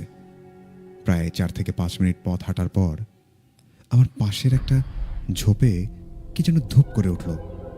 মনে হলো কিছু একটা পড়ার শব্দ। বলতে ভুলে গেছি, শর্টকাট রাস্তাটা একটু জঙ্গলের মাঝখান দিয়ে, আর আমরা যেটাকে গ্রাম্য ভাষায় আড়া বলে থাকি। চারপাশে ঝিঝি পোকার ডাক শোনা যাচ্ছে। আওয়াজটা শুনেই আমি থমকে গেলাম। একদম চুপ করে দাঁড়িয়ে থাকলাম 2 মিনিট মতন। কানটা খাড়া করে শোনার চেষ্টা করলাম কিসের শব্দ হলো, কিন্তু আর কোনো শব্দ হলো না। আমি তো নাছোড়বান্দা, আস্তে আস্তে পা টিপে টিপে এগিয়ে গেলাম ঝোপের দিকে। অনেকেই ভাববেন আমি হয়তো মিথ্যে বলছি, কিন্তু ভাই আমি আসলে অনেক সাহসী ছিলাম। ঝোপের পাশে দাঁড়িয়ে উকি দিতে থাকলাম। একটা সময় উকি দিতে চমকে উঠলাম আমি। ওই পাশে দেখলাম সাদা কাপড় পরা একটা মহিলা আকৃতির কিছু একটা ঝুঁকে আছে কোনো একটা বস্তুর উপরে। মহিলার পাশ থেকে একটা গজগজ শব্দ হচ্ছিল এবং কানে একটা হাড় ভাঙার শব্দ এলো আমার। করকর কি যেন একটা করকর করে একটা শব্দ আসছে। আমি সহ্য করতে পারলাম না, মনে হচ্ছে হাড় ভাঙার শব্দ। জোরে চিৎকার দিয়ে বললাম, এই কে ওখানে, কে? সাথে সাথে পা দিয়ে হেঁটে এলো আমার দিকে এবং ঘুরে সেই মহিলাটা আমার দিকে তাকিয়ে আছে রাগান্বিত দৃষ্টিতে। ওটার চেহারা দেখার সাথে সাথে মনে হলো আমার কলিজাটা এক লাফে আমার গলায় উঠে এলো। বহু কষ্টে নিজেকে দাঁড় করিয়ে রাখলাম। মহিলার বয়স বুঝতে পারিনি, তবে সাদা চুল, সাদা কাপড় আর সারা মুখে লেগে থাকা রক্ত এবং সামনে পড়ে থাকা একটা মাঝারি সাইজের গরুর মৃতদেহ দেখে আমরা আর কিছু বুঝতে বাকি রইল না। এরপর এতটুকু মনে আছে যে জ্ঞান হারাবার আগে আমি জোরে জোরে কয়েকবার লা ইলাহা ইল্লাল্লাহ এবং আল্লাহু আকবার বলেছিলাম। মহিলাটা চোখের পলকে মরা গরুটা রেখে আমার দিকে এগিয়ে এলো। এরপর আমার আর কিচ্ছু মনে নেই। জ্ঞান ফেরার পর নিজেকে যখন আবিষ্কার করি, আমি খেয়াল করি আমি আমার বাড়ির উঠোনে, সামনে আমার এলাকার মুরব্বী এবং গ্রামের বড় হুজুর বসে আছেন। ওনাদের কাছে শুনতে পাই রাস্তা দিয়ে ফেরার পথে আমাদের বাড়ির 3 বাড়ি পরে শহীদুল ইসলাম নামে একজন চাচা, যাকে আমরা টুরু চাচা নামে বলে ডাকি, তিনি আমাকে দেখতে পান। এরপর আরও মানুষের সাহায্যে তিনি আমাকে বাসায় নিয়ে আসেন। এবং আশ্চর্যের ব্যাপার হলো সেদিন আমার থেকে একটু দূরে একটা আধ খাওয়া গরুর মৃতদেহ পাওয়া যায়। গরুটির শরীরের বাকি অংশ পাওয়া গেলেও মাথা থেকে পেট পর্যন্ত কিছুই ছিল না।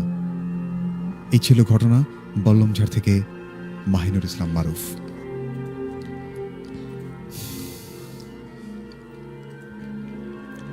প্রিয় লিসেনার, এই ছিল আজকের সেকেন্ড মেইলটি, যেটি আমাদেরকে লিখে পাঠিয়েছিলেন মাহিনুর ইসলাম মারুফ। আপনাদের কার কাছে কেমন লেগেছে আমাদেরকে জানিয়ে দিতে পারেন।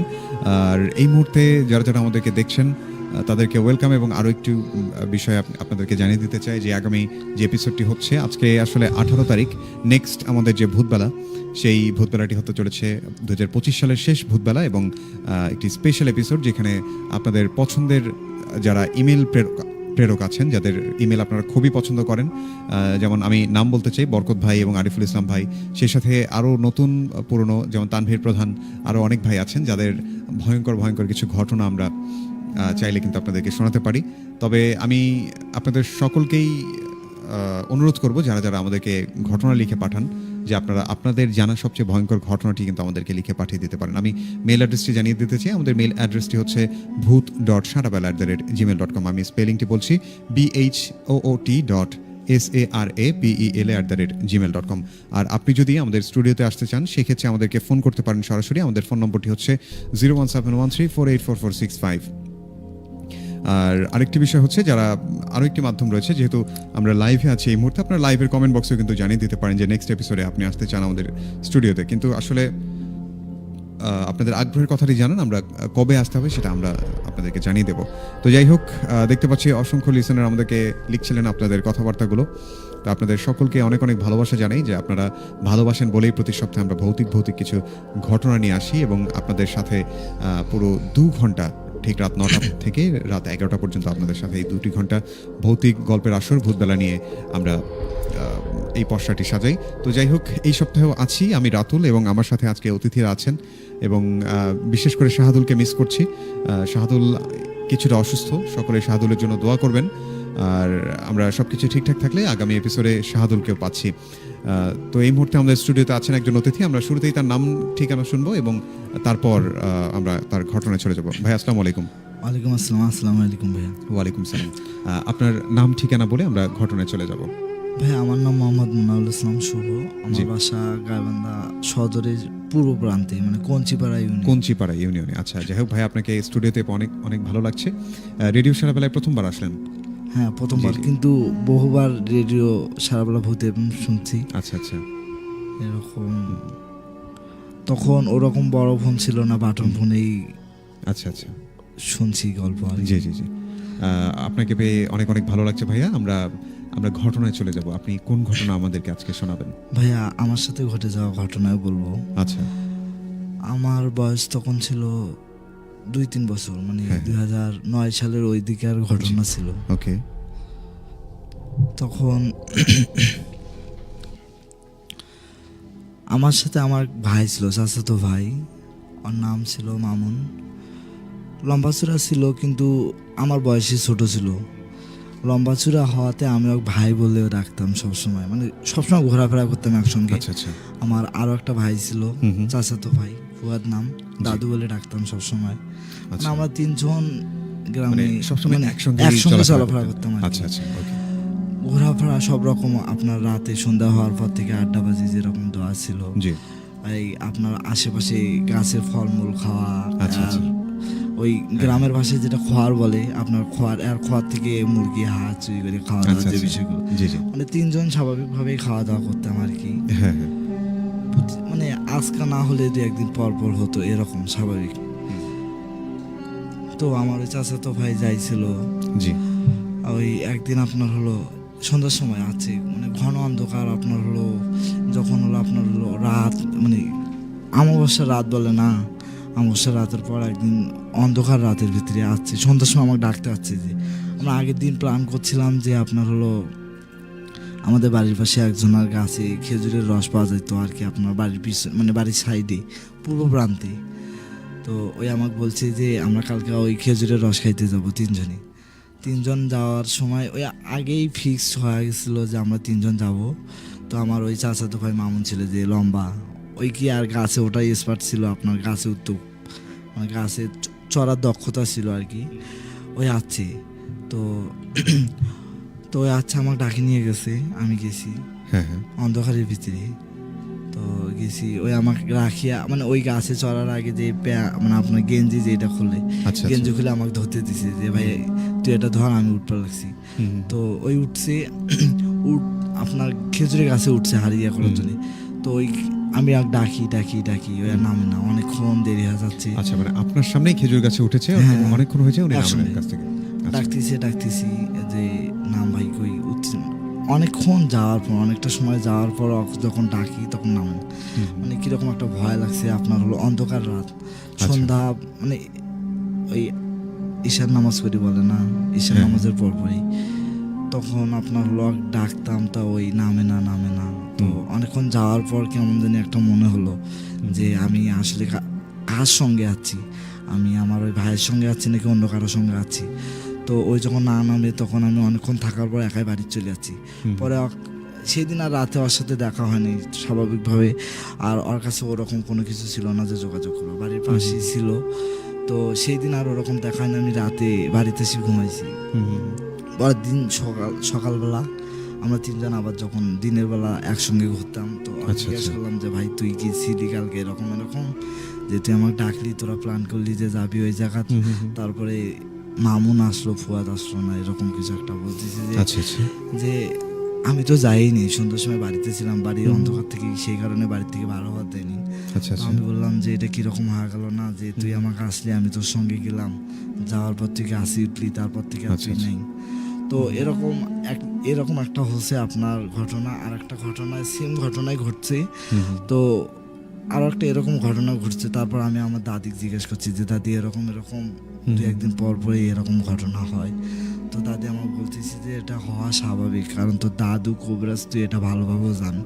কিন্তু একটা কথা কি ভাই, আমার দাদু কবিরাজ ছিল, হ্যাঁ, হ্যাঁ, হ্যাঁ। মানে আমাদের ওই সাইডে যদি কেউ থাকে বা কেউ জানে, আমার দাদু নাম করা কবিরাজ এখনো আছে, মানে এখনো আছে, নামটা আছে শুধুমাত্র, কিন্তু উনি আর নাই।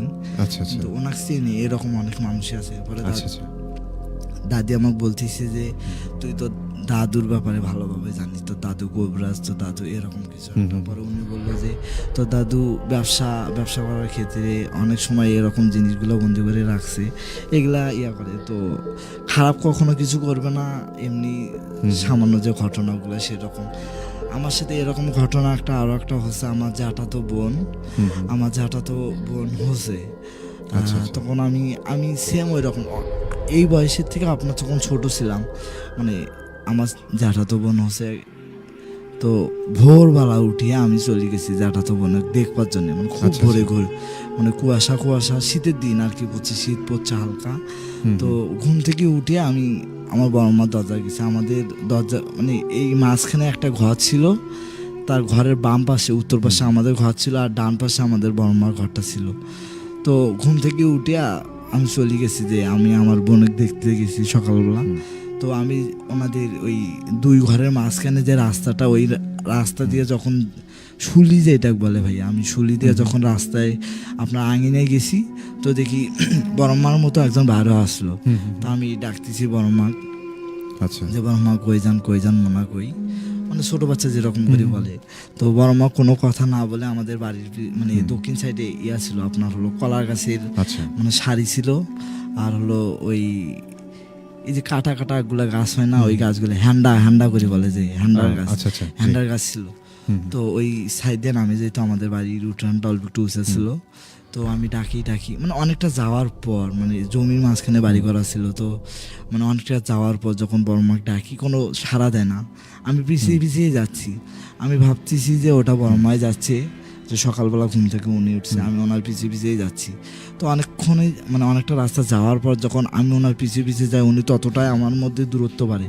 আচ্ছা আমি যদি যতটা গতিতে যাই, উনি আপনার সামনে যাচ্ছে, আপনি ওনার পিছে পিছে যাচ্ছেন, যাচ্ছি। অনেক দ্রুত যাচ্ছেন ওনাকে ধরার জন্য, হ্যাঁ, কিন্তু যে পাচ্ছেন আমি না। আমার বড় মার সাথে কথা বলবো। তো যখন আমি এই আপনার নিচু জায়গাটার ওই দিকে গেলাম, যা দিকে যে বড় মান নেই, আমি ভাবলাম হয়তো দ্রুত গতিতে কোনো দিকে পার হয়ে গেছে। তো আমি আবার ঘরতে আসলাম, আসি থেকে বড় মা শুতে আছে আমার বোনক নিয়ে। ওই শীতের দিন সকালবেলা বাচ্চা কাচ্চা যে তেল দিয়ে দেয় আপনার হলো, সকালে হাত পা তেল দিয়ে ডলি দেয় সেরকম। পরে বড় মাকে জিজ্ঞেস করলাম যে এরকম আপনাকে দেখলাম যে আপনি এইদিকে যাচ্ছেন, আমাকে বলতেছে কই না, তো আমি যাইনি, আমি তো এই জায়গাতেই আছি। মানে তখন আর ওরকম করি কোনো কিছু উপলব্ধি করি নাই, ভয় জিনিসটা তখন ওরকমটা ছিল না ভাইয়া।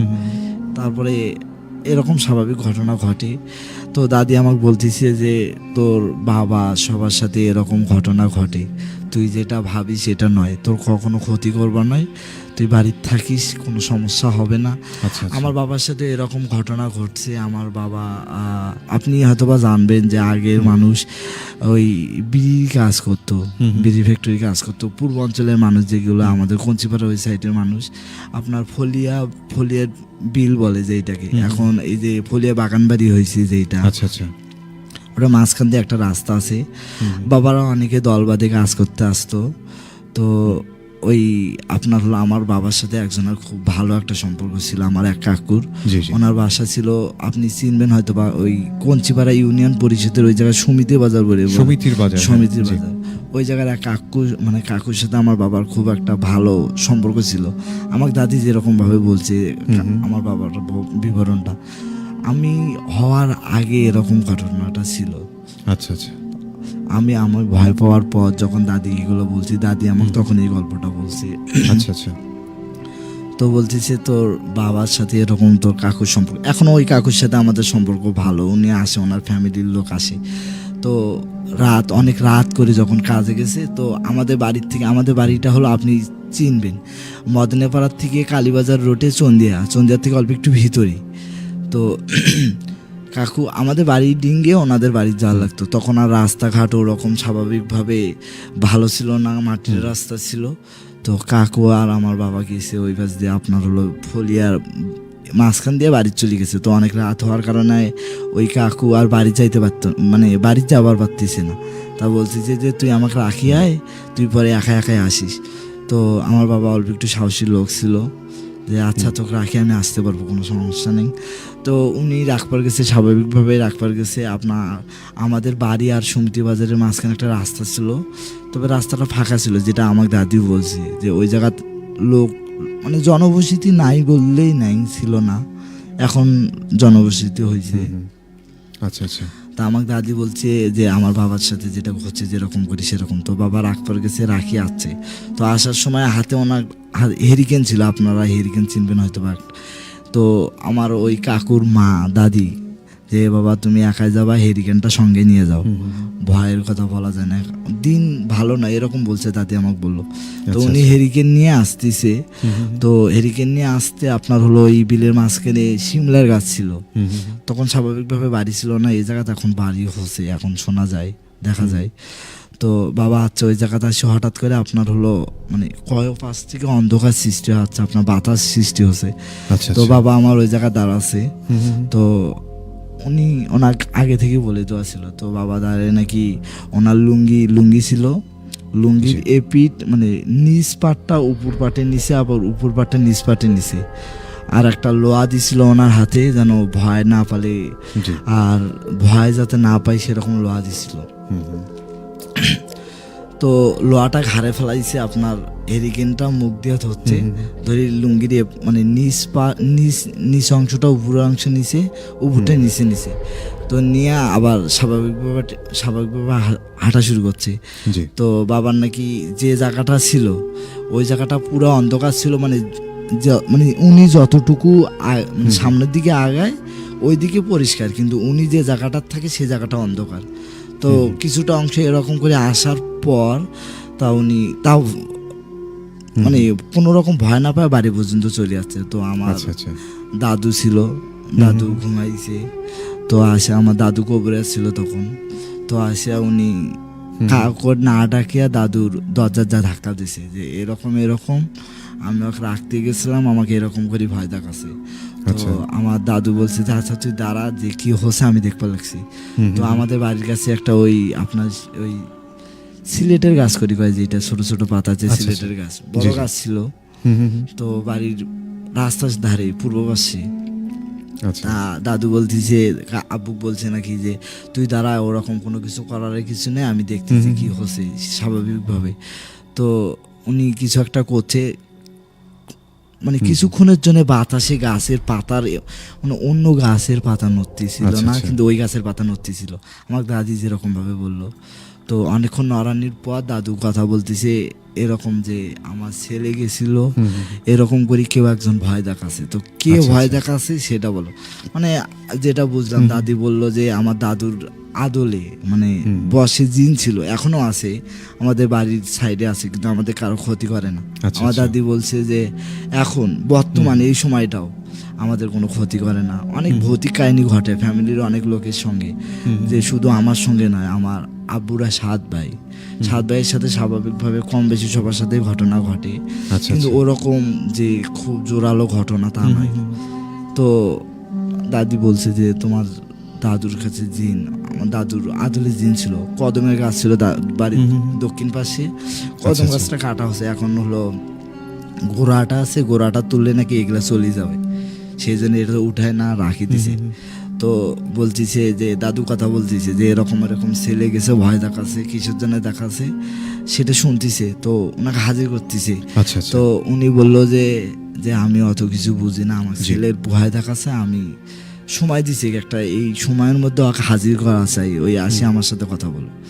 তো ওই যেটা আসছিল বাতাসের মাধ্যমে, তো ওটা কিছুক্ষণের জন্য আবার যে রকম ভাবে চলে যাচ্ছিল আবার ওরকম ভাবেই চলে গেছে।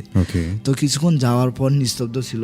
দাদি বলতেছে যে তোর বাপ, আমি, তোর দাদা আর আমার জ্যাঠু, আমার আব্বুর বড় ভাই, তখন আমার আর অন্য কোনো কাকু হয় নাই, ওনারা 2 ভাইই ছিল। তারপরে 5 জন হচ্ছে, 7 জন মিল হচ্ছে। তো অনেকক্ষণ থাকার পর আবার যে ওই আগে যেরকম করে গাছের পাতা নড়ি আসি, একজন কথা বলছে, সেম ওই রকম করে গাছের পাতা, মানে অন্য কোনো গাছের পাতা নড়তেছে না, ওই গাছটাই খালি নড়তেছে। তো আসার পর জিজ্ঞেস করতেছে, যে বলছে যে তুই কাই ছিলি সেটা দেখার সময় নেই, তুই লোক চিনতে ভুল করছে, এটা হলো বড় কথা। দাদু যেরকম ভাবে ধমক দিয়ে কথা বলার দরকার, তো ওই রকম করে কথা বলছে। তো অনেকক্ষণ কথা বলার পর বলছে যে আমি আর অনেক বড় ক্ষতি করতাম, কিন্তু দেখলাম যে মানে ক্ষতি করার মতো কোনো রকম আমার ছিল না, আপনার হলো যে একটা খুদ বার করে ক্ষতি করবে সেরকম নয়। তো ওই সব দিক দিয়েই ওর নিজের সেফটি নিয়ে নিছে। তো অনেক চেষ্টা করছে ওর ক্ষতি করার জন্য, কিন্তু ক্ষতি করতে পারিনি। অনেক মানে চালাক যেটা বলে, যে ক্ষতি করার মতো ওরকম নয়।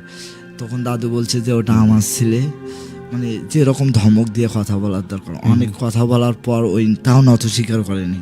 তখন দাদু বলছে যে তোর একটা মানে মাথা, মানে ওই রকম ভাবেই বলছে যে একটা জিনিস ভাবা উচিত, তোকে আমি এই জায়গায় হাজির করতে পারছি, মানে তোর অনেক বড় ক্ষতি করতে পারবো, এমনকি তোকে আমার আদলে রাখতে পারবো। মানে উনি বলছে যে অনেক কিছু বলার পর তখন ওটাকে নত স্বীকার করে নাকি ছাড়িয়ে দিছে, দাদি আমাকে বলতেছে। তারপরে এই তখন থেকে আমাদের দাদি বলে, এখনো বলে, আমার দাদি এখনো বাঁচিয়ে আছে। তো দাদি বলে ওনার স্বাভাবিকভাবে ওনার উপরেও জিন ভর করছেন। হ্যাঁ, আমার দাদির সামনের দাঁত একটাও নেই, আপনার হলো যে যতগুলা দাঁত আছে সবগুলা দাঁতে দাদু ফেলে দিয়ে গেছে, এখনো দাঁত নেই। ওনার অনেক আগেই দাঁত ফেলে দিয়ে গেছে। দাদি আচ্ছা আচ্ছা, এটা আমার দাদু মানে ভৌতিক কিছু বিষয় আছে নাকি কোনো? হ্যাঁ, ওনার জিন ভর করছিল, ও তখন মানে খালি কামড়ি করছে, সেজন্য দাদু দাঁত ফেলে দিয়ে গেছে, মানে দিয়ে ওনাকে ইয়ে করে দিয়েছে, দাঁত নেই। তো দাদি বলে যে এখন আর ওরকম কোনো ক্ষতি নাই, তো দাদু সব রকম যেগুলা করি যাওয়ার দরকার সেগুলা করি গেছে। এখন বাড়ির যেগুলো ভয়ভীতি হয় এগুলো আর হবে না, যখন আমাদের বাড়ির ওই কদমের গাছের গোড়াটা সরিয়ে যাবে তখন আর এইগুলা আর ভয়ভীতি থাকবে না। তবে হয়তো বা অন্য কোনো কিছুর সাটা পড়তে পারে, দাদি আমাকে বলছে যে তখন বাড়ির অন্য কোনো কিছুর সাটা পড়বে। অনেক ঘটনায় ঘটছে আমার ফ্যামিলির অনেকের সাথে, এখনো ঘটে, কিছুদিন পর পরেই স্বাভাবিকভাবে কিছু একটা করে ঘটনা ঘটে। তবে দাদি বলে যে কেউ আমাদের ক্ষতি করতে পারবে না, আমাদের বাড়ির পাশে আসে, এরকম ঘটনা হয়। আচ্ছা আচ্ছা, ওকে। মানে তবে আপনাদের পরিবারের অনেকেই দেখেছে সেই জিনগুলোকে? হ্যাঁ, এরকম অনেক রূপে। আমাদের বাড়ির যে বাথরুম আছে এখনো ইউজ করা যায় না। ধরেন যে অনেক রাতে গেলে বাথরুমে গেলে আপনার বাথরুমে পানি, আপনি বাথরুমে যাওয়ার আগে মনে হচ্ছে যে বাথরুমে কেউ বালতি বালতি পানি ঢালতিস, এরকম। আচ্ছা আচ্ছা, মানে এমন শব্দ শোনা যায়? দাদি জিজ্ঞাসা করেন, দাদি বলে যে এই জায়গাতে রাখা আছে, মানে জিন বন্দি করে রাখা আছে, এরকম। আচ্ছা আচ্ছা, বাড়ির কয় পাশেই মানে এরকম ঘটনা, স্বাভাবিক ঘটনা। আচ্ছা আচ্ছা, আপনার মানে চলে, মানে কম বেশি সবাই দেখছে আমাদের, মানে এরকম ঘটনার সম্মুখীন মাঝে মাঝে হয়। আচ্ছা আচ্ছা। তো যাই হোক, আমরা শুভ ভাই, আপনার ডাক নাম শুভ।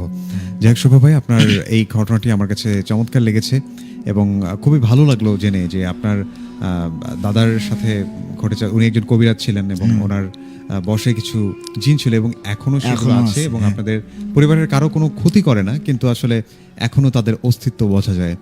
যেমন একটু আগে সর্বশেষ যে লাইনটি উনি আমাদেরকে বললেন যে ওনাদের বাসায় এখনো কিছু ওয়াশরুম আছে যেগুলোতে মানুষ যেগুলো ব্যবহার করতে পারে না। দেখা যায় যে অনেক শব্দ হচ্ছে, যে মনে হচ্ছে যে কেউ গোসল করছে বা অনেক পানি ঢালছে, কিন্তু যখন সেখানে যাওয়া হয় গিয়ে দেখা যায় যে সেখানে কিছুই ঘটেনি বা মানে মেঝে শুকনো থাকে, এরকম একটা বিষয়। তো যাই হোক, আমরা আজকে চমৎকার একটা এপিসোড পাচ্ছি। যেমন আজকে প্রথম মেইলটাও চমৎকার ছিল এবং আমরা নীরব ভাইয়ের থেকে অসাধারণ একটা ঘটনা শুনেছি এবং সেটার প্রশংসা পাচ্ছি অনেকের থেকে। এবং আমরা এই মুহূর্তে যে মনোয়ার হোসেন শুভ ভাইয়ের থেকে আমরা চমৎকার একটা ঘটনা শুনলাম এবং যেটি আসলে ওনার ফ্যামিলি হিস্ট্রি থেকে কিছু ঘটনা আমাদেরকে শেয়ার করলেন। তো অসাধারণ ছিল। থ্যাংক ইউ সো মাচ যারা যারা আমাদেরকে দেখছেন। আমি আসলে খুব বেশি কথা বাড়াবো না, কয়েকজন মানুষের কমেন্ট পড়বো এবং তারপর আসলে চলে যাবো আরেকজন অতিথির কাছে। আমাদের স্টুডিওতে আরও একজন অতিথি আছেন।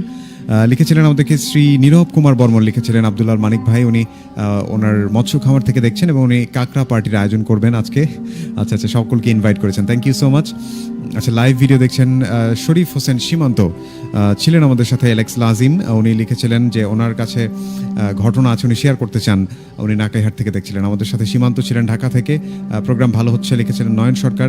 আমাদেরকে নাফিজ লিখেছিলেন যে আচ্ছা আচ্ছা ওকে ফাইন, এটার আনসার আমি এই মুহূর্তে দিচ্ছি না, কোনো এক সময় আপনারা পেয়ে যাবেন। অ্যালেক্স লাজিম ছিলেন আমাদের সাথে, উনি আবারও লিখেছেন আজকের অনুষ্ঠান অসাধারণ হচ্ছে। মাহফুজ সরকার লিখেছিলেন আমাদেরকে। শিজু মিয়া লিখেছিলেন একটি এমন একটা তথ্য দিয়েছেন, আসলে খুব দুঃখ পেলাম। লিখেছিলেন আমাদেরকে জান্নাত বাপ্পি, ভয়ঙ্কর ছিল মেইলটা, থ্যাংক ইউ। আব্দুল্লাহ মানিক ভাই লিখেছেন যে সাথে আছি, এবং জান্নাত বাপ্পি লিখেছিলেন যে তানভীর ভাই, বরকত ভাই, ওনাদের মেইল শুনতে চাই নেক্সট এপিসোডে। হ্যাঁ অবশ্যই। এবং সেই সাথে আরিফুল ইসলাম ভাই আছেন, আরও আমাদের স্টার ইমেল সেন্টার যারা আছেন, আসলে যারা ঘটনা শেয়ার করে ইমেল লিখে আপনাদের মন জয় করেছেন। না আপনারা তাদেরকে কখনো দেখেছেন, তাদের ফেস দেখেছেন, না তাদের কণ্ঠ শুনেছেন, শুধুমাত্র তাদের লেখার জাদুতে আপনারা মুগ্ধ হয়েছেন। আমি তাদের নামগুলোই বললাম, এবং আপনারা তাদের ঘটনা শুনতে চান, এবং আপনারা যে মনে রেখেছেন তাদেরকে, এটাও তাদের পক্ষ থেকে আমি আপনাদেরকে ধন্যবাদ জানাই যে আসলে তারা সত্যিই ভালো কাজ করেছে। লিখেছিলেন আমাদেরকে আমি হাসিবুল, আচ্ছা হাসিবুল গালিব 5 জুমা থেকে যুক্ত হয়েছেন, উনি জানিয়েছেন। আজাদুল ইসলাম লিখেছেন সুন্দরগঞ্জ একতা বাজার থেকে, থ্যাংক ইউ। আমাদেরকে শিহাব হোসেন সাগর লিখেছেন।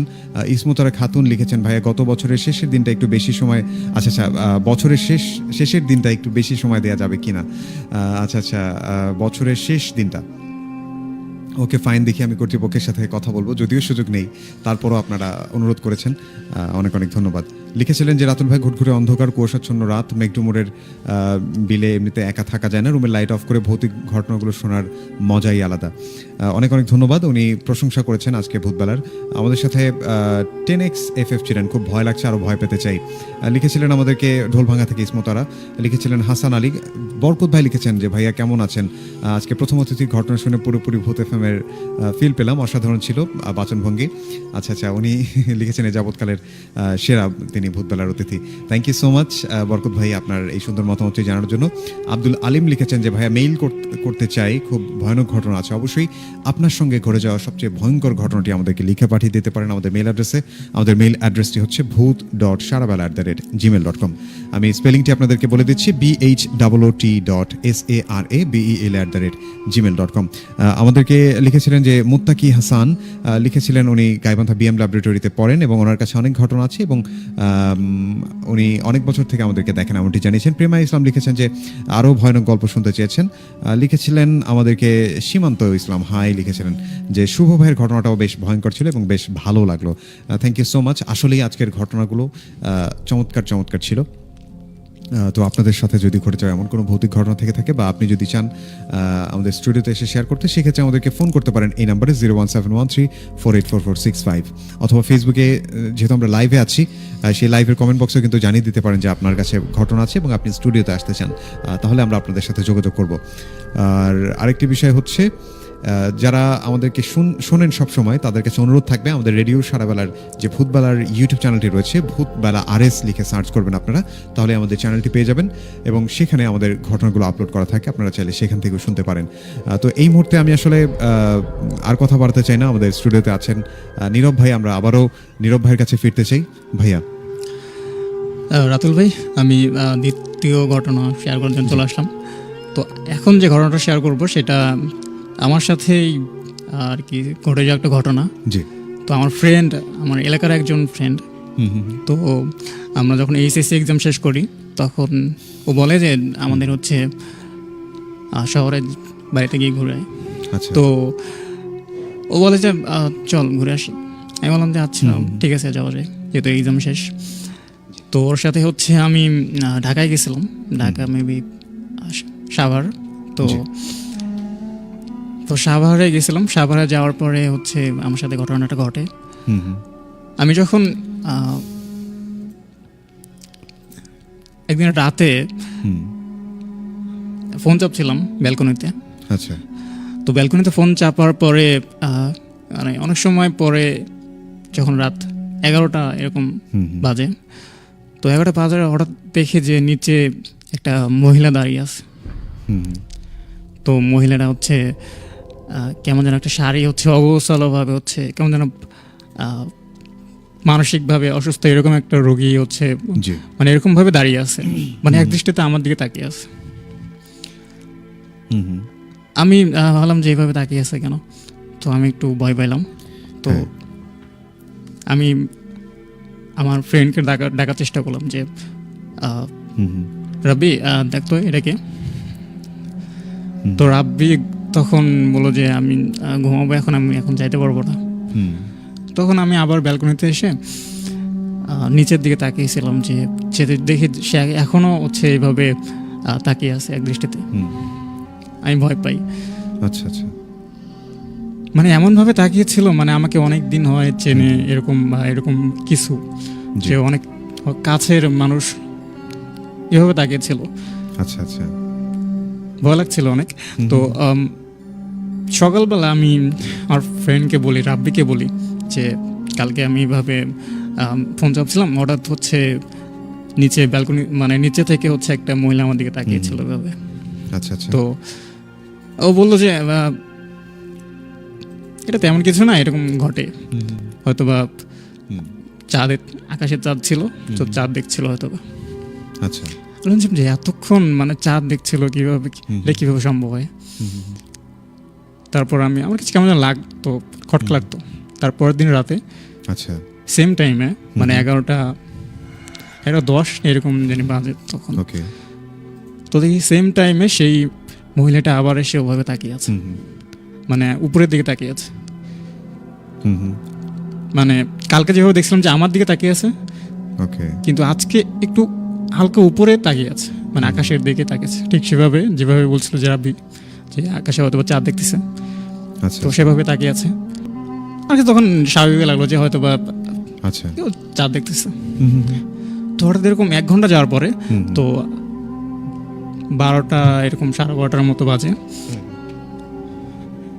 তখন দেখি যে সেই মহিলাটা আমার দিকেই তাকিয়ে আছে, মানে এরকম অবস্থা যে আমার দিকেই তাকিয়ে আছে। তারপর আমি একটু ভয় পাই, রাব্বিকে আবার বলি যে দেখ ও একটু অল্প কিছুক্ষণ আগেই সে উপর দিকে তাকিয়েছিল, বাট এখন সে সেম টাইমে মানে একটু কিছুক্ষণ যাওয়ার পরে সে আমার দিকে তাকিয়ে আছে। তো রাব্বি এসে দেখে যে আসলেই তো এইভাবে এক দৃষ্টি তাকিয়ে আছে। তো রাব্বি হচ্ছে বল যে চল ঘুমিয়ে পড়, কাল সকালে এটা দেখবো যে কে ওখানে দাঁড়িয়ে থাকে। তো আমি তখন যাই, ঘুমাতে যাই, আর সারা রাত ঘুমানোর চেষ্টা করলে ঘুমাতে পারি না, একটু ভয় লাগছিল ঘুমাতে গেলেই যে কেমন যেন ভয় লাগে। তো আমি সকালবেলা উঠে রাব্বিকে বললাম যে রাব্বি চলো আমরা আজকে এই ঘটনাটা দেখবো যে এভাবে কে দাঁড়িয়ে থাকে ওখানে মানসিকভাবে, মানে অসুস্থ এরকম একটা রোগীর মতো মহিলা দাঁড়িয়ে থাকে, তো দেখবো আজকে চল কে। তো রাব্বি উঠলো, উঠে হচ্ছে ফ্রেশ হয়ে আমাকে বললো চল দেখি উপরের তলায় কেউ এরকম আছে কিনা বা নিচতলায় কেউ আছে কিনা। তো আমাকে নিয়ে যায়, নিচতলায় সেরকম কেউ নাই। জি। আমরা বললাম অনেক ভাই বললাম যে এভাবে এরকম কেউ কি আছে, তো এরকম ভাবে অনেকজনে বললো যে না এরকম তো কেউ নাই এখানে। আচ্ছা। তো বলতে বলতে মানে বাড়ির যে দারোয়ান ছিল, হুম হুম। তো দারোয়ান আমাকে বললো যে উপরে হচ্ছে 4 তলায় যারা থাকে হুম হুম। সেই বাড়িতে হচ্ছে একটা মেয়ে আছে, তো মেয়েটা হচ্ছে মানসিকভাবে অসুস্থ। আচ্ছা। আমরা হচ্ছে 3 তলায় থাকতাম, তো আমরা হচ্ছে তাড়াহুড়া করে উপরে যাই 4 তলায়, অর্থাৎ আমাদের 1 ফ্লোর উপরে আচ্ছা। 4 তলায় যাই। 4 তলায় যাওয়ার পরে হুম হুম। আসলে দরজা নক করি, দরজা নক করার পর একটা ভাইয়া আসে, মানে আমাদের থেকে সিনিয়র, মানে বিয়ে করছে এমন। তো এসে বলতেছে যে কি চাই। তখন আমরা দুজনের মুখ দিকে তাকিয়ে আছি যে কি বলবো। তো আমি বললাম যে ভাইয়া আপনাদের এখানে কেউ কি মানসিক মানে মানসিকভাবে এরকম অসুস্থ এরকম কোনো রোগী আছে? তো না, এখানে এখানে তো কেউ নাই। তো রাব্বি বললো যে যে ভাই আপনার নাকি একটা হচ্ছে বোন ছিল, ছোট বোন, সেরকম সে নাকি এরকম অসুস্থ ছিল, মানসিকভাবে অসুস্থ ছিল। তো তার হঠাৎ করে এভাবে এটা মনে পড়ার পরে সে বললো এইভাবে যে, তখন এটা বলার পর ওই ভাইয়াটা আবার বলে যে হ্যাঁ আমার বোন আচ্ছা আচ্ছা এরকম অসুস্থ।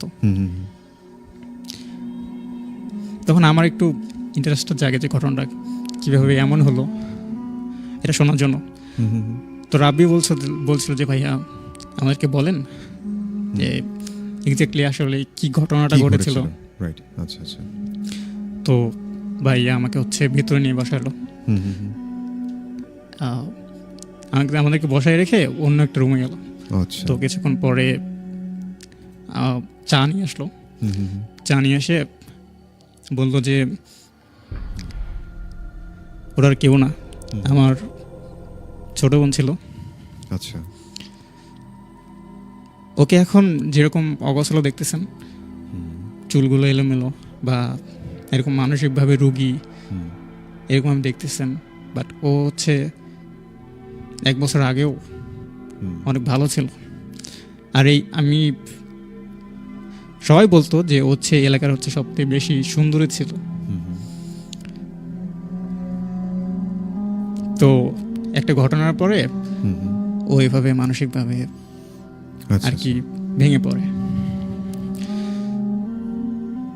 তো উনি ঘটনাটা বলা শুরু করলো, উনি যেভাবে বললো আর কি আমি সেভাবে শেয়ার করার জন্য। তো উনি বললো যে আমার বোন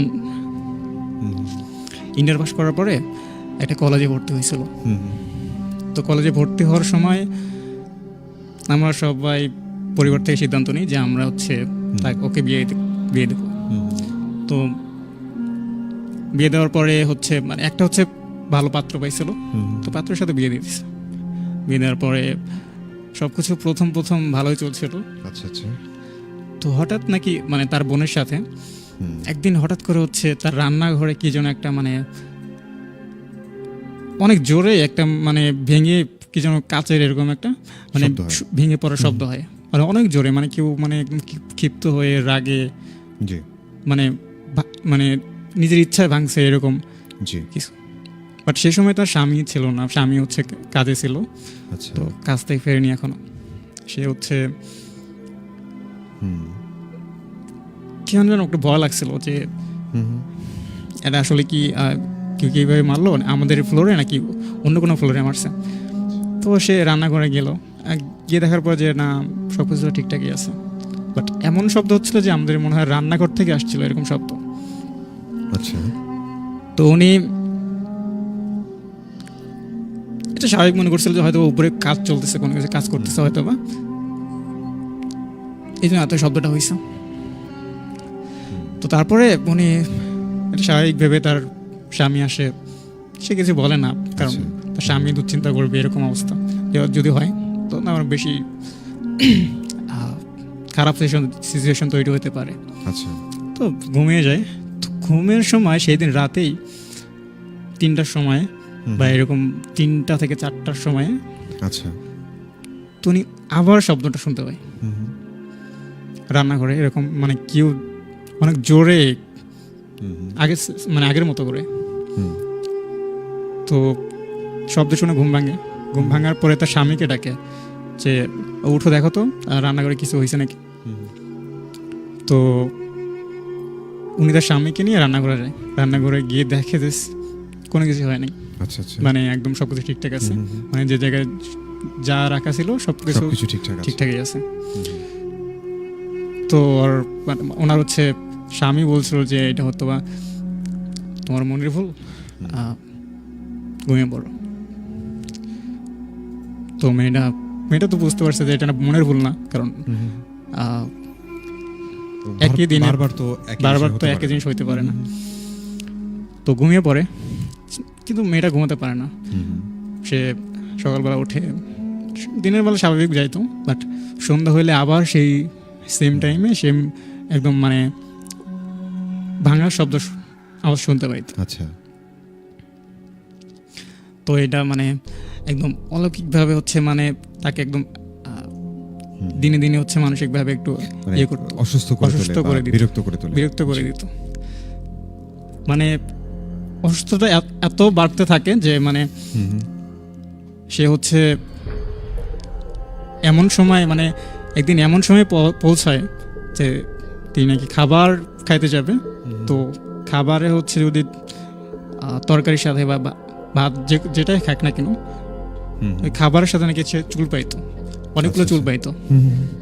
তো সে চুল মানে এরকম অবস্থাতে চুল বাঁচতে বাঁচতে সে খাইতেই পারতো না, আচ্ছা, এরকম আচ্ছা, এত অবস্থা। পরিমাণে ছিল। হ্যাঁ, হুম হুম। তো পরিমাণে ছিল। কিন্তু এটা তার হচ্ছে স্বামীকে বলার হুম হুম। পরও স্বামী তার মানে অবহেলা করতো হুম হুম। যে এটা মনের ভুল তোমার, এটা তোমার চুল, তুমি হয়তো বা এখানে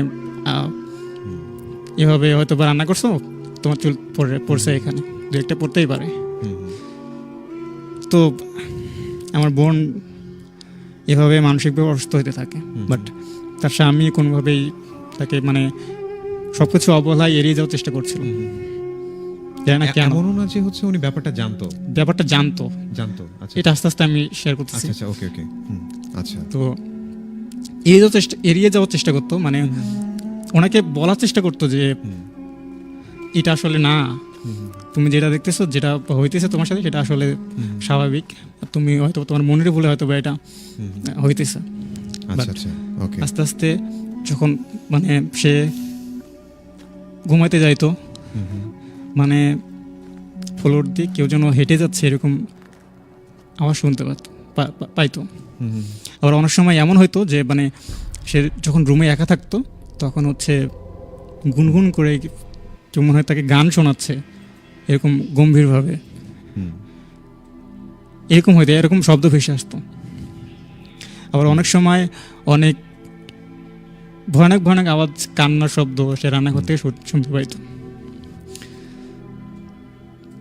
তো এভাবে সে বাড়ির আশেপাশের মানুষগুলোকে সে হচ্ছে বলতে থাকে যে আমার সাথে এরকম কোনো ঘটনা ঘটে, হুম। কিন্তু আমি আমার হাজব্যান্ডকে বলি, বাট সে কোনো পাত্তা দিচ্ছে না আমাকে। হুম হুম। তো বাড়ির লোকগুলো একটু ভেবে দেখে যে হয়তো এটা সত্যি হইতে পারে। তো তারা হচ্ছে একটা কবিরাজ নিয়ে আসে, সবাই ঠিক করে। বাট তার হাজব্যান্ড হচ্ছে সবাইকে হচ্ছে বাধা দিচ্ছিল যে না, এটা কবিরাজ না, হয়তো মানসিকভাবে মানে অসুস্থ, ডাক্তার দেখাতে হবে। তো তখন তিনি কবিরাজ আনতে হচ্ছে বাধ্য করে, আর হচ্ছে তাকে বড় একটা ডাক্তার দেখায়। হুম। তো ডাক্তার তাকে বলে যে না, সব কিছু ঠিকঠাক আছে, কোনো সমস্যা নেই। হুম। তখন মানে বাড়িতে নিয়ে আসা হয়, আর হচ্ছে মানসিক মানে ক্ষতিগ্রস্ত হলে যেভাবে মানে ওষুধ দেয় সেই রকমভাবে কিছু ওষুধ দিয়েছে, আর হচ্ছে ওগুলো আর কি সে খাইতো, নিয়মিত খাইতো। হুম হুম। তো এটা খাওয়ার পরে মানে ঘুমের ওষুধ দিত, আচ্ছা আচ্ছা। ঘুমের ওষুধ খাইতো। তো ঘুমের সময় হচ্ছে যে ঘটনাগুলো ঘটে গেছিল সেগুলো আর কি ঘটতো না তখন, হুম হুম। মানে ঘুমে যাইতো, এভাবে থাকতো। মানে একটা সময় এমন হয়তো যেদিন মনে করেন যে ঘুমের বড়ি বা ঘুমের ওষুধ খায় নাই, সেদিন সে ঘুমাতেই পারতো না, সারা রাত জেগে থাকতো।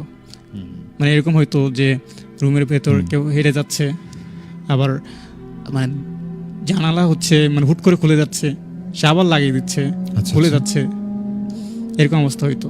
বা আবার জানালা থেকে হচ্ছে অনেক জোরে হাওয়া আসতো, মানে সেই সময় মানে এমন আবহাওয়া ছিল যে হাওয়া এরকম বাতাস আসার কথা না, আচ্ছা আচ্ছা। বাট আসতো। হুম হুম। আবার অনেক সময় সে ফ্লোরে হচ্ছে ফোন চাপতো, হুম।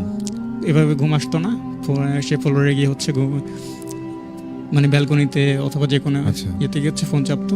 হুম তো ফোন চেপে হচ্ছে হুম। আর কি এরকমভাবে মানে ঘুমোতে পারতো না। হুম তো আস্তে আস্তে তার শারীরিকভাবে মানসিকভাবে হচ্ছে ক্ষতিগ্রস্ত হইতে থাকে। হুম। তার হাজব্যান্ড তাকে কোনোভাবেই পাত্তা দিচ্ছিল না।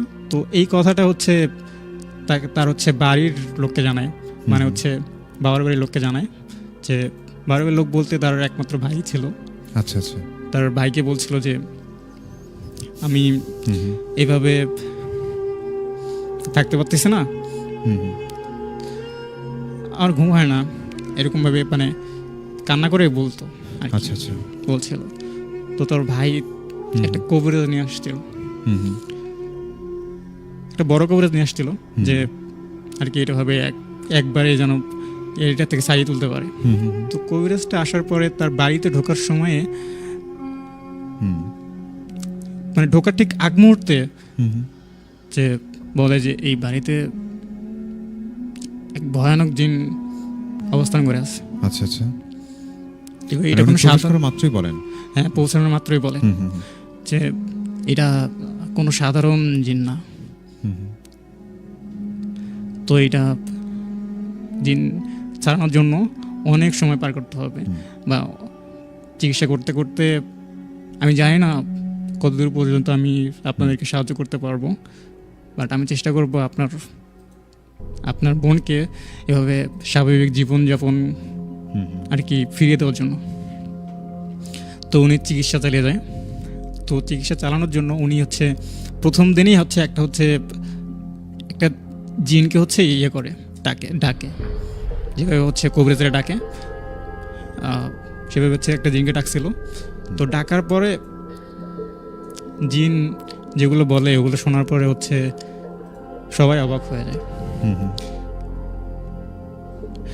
তার হাজবেন্ড, আমি বলছি, হুম হুম হুম তাকে নাকি একটা মানে বড় একটা জিন দ্বারা হচ্ছে কালো জাদু করা হয়েছিল, এবং কালো জাদু করাটার হচ্ছে মেইন উদ্দেশ্যটা ছিল হচ্ছে তাকে মানসিকভাবে হচ্ছে এভাবে ইয়ে করে হচ্ছে মেরে ফেলা। এবং সেটা হচ্ছে তার হাজবেন্ডে নাকি করেছিল।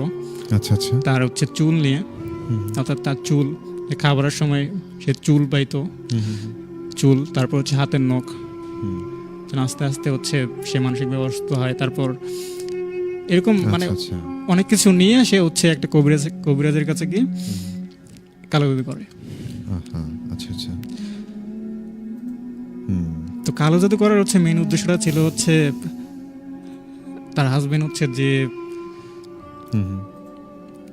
অফিসে চাকরি করতো, আচ্ছা, মানে একটা সময় তার হাজবেন্ড এগুলো স্বীকার করে, মানে একদম কবিরাজের কাছে সব কিছু স্বীকার করে যে এগুলো আমি করেছি। তো উনি বলে যে আমার হচ্ছে অফিসে হচ্ছে একজন হচ্ছে ছিল, মানে একজন কলিগ ছিল, তো ওনার সাথে নাকি ওনার অনেকদিন যাবৎ প্রেম চলছিল, 2-3 বছর যাবৎ, বাট বিয়ে হচ্ছিল না। তো ওনাকে নাকি বাসা থেকে হচ্ছে জোর করে এই যে এনার সাথে বিয়ে দিয়েছে।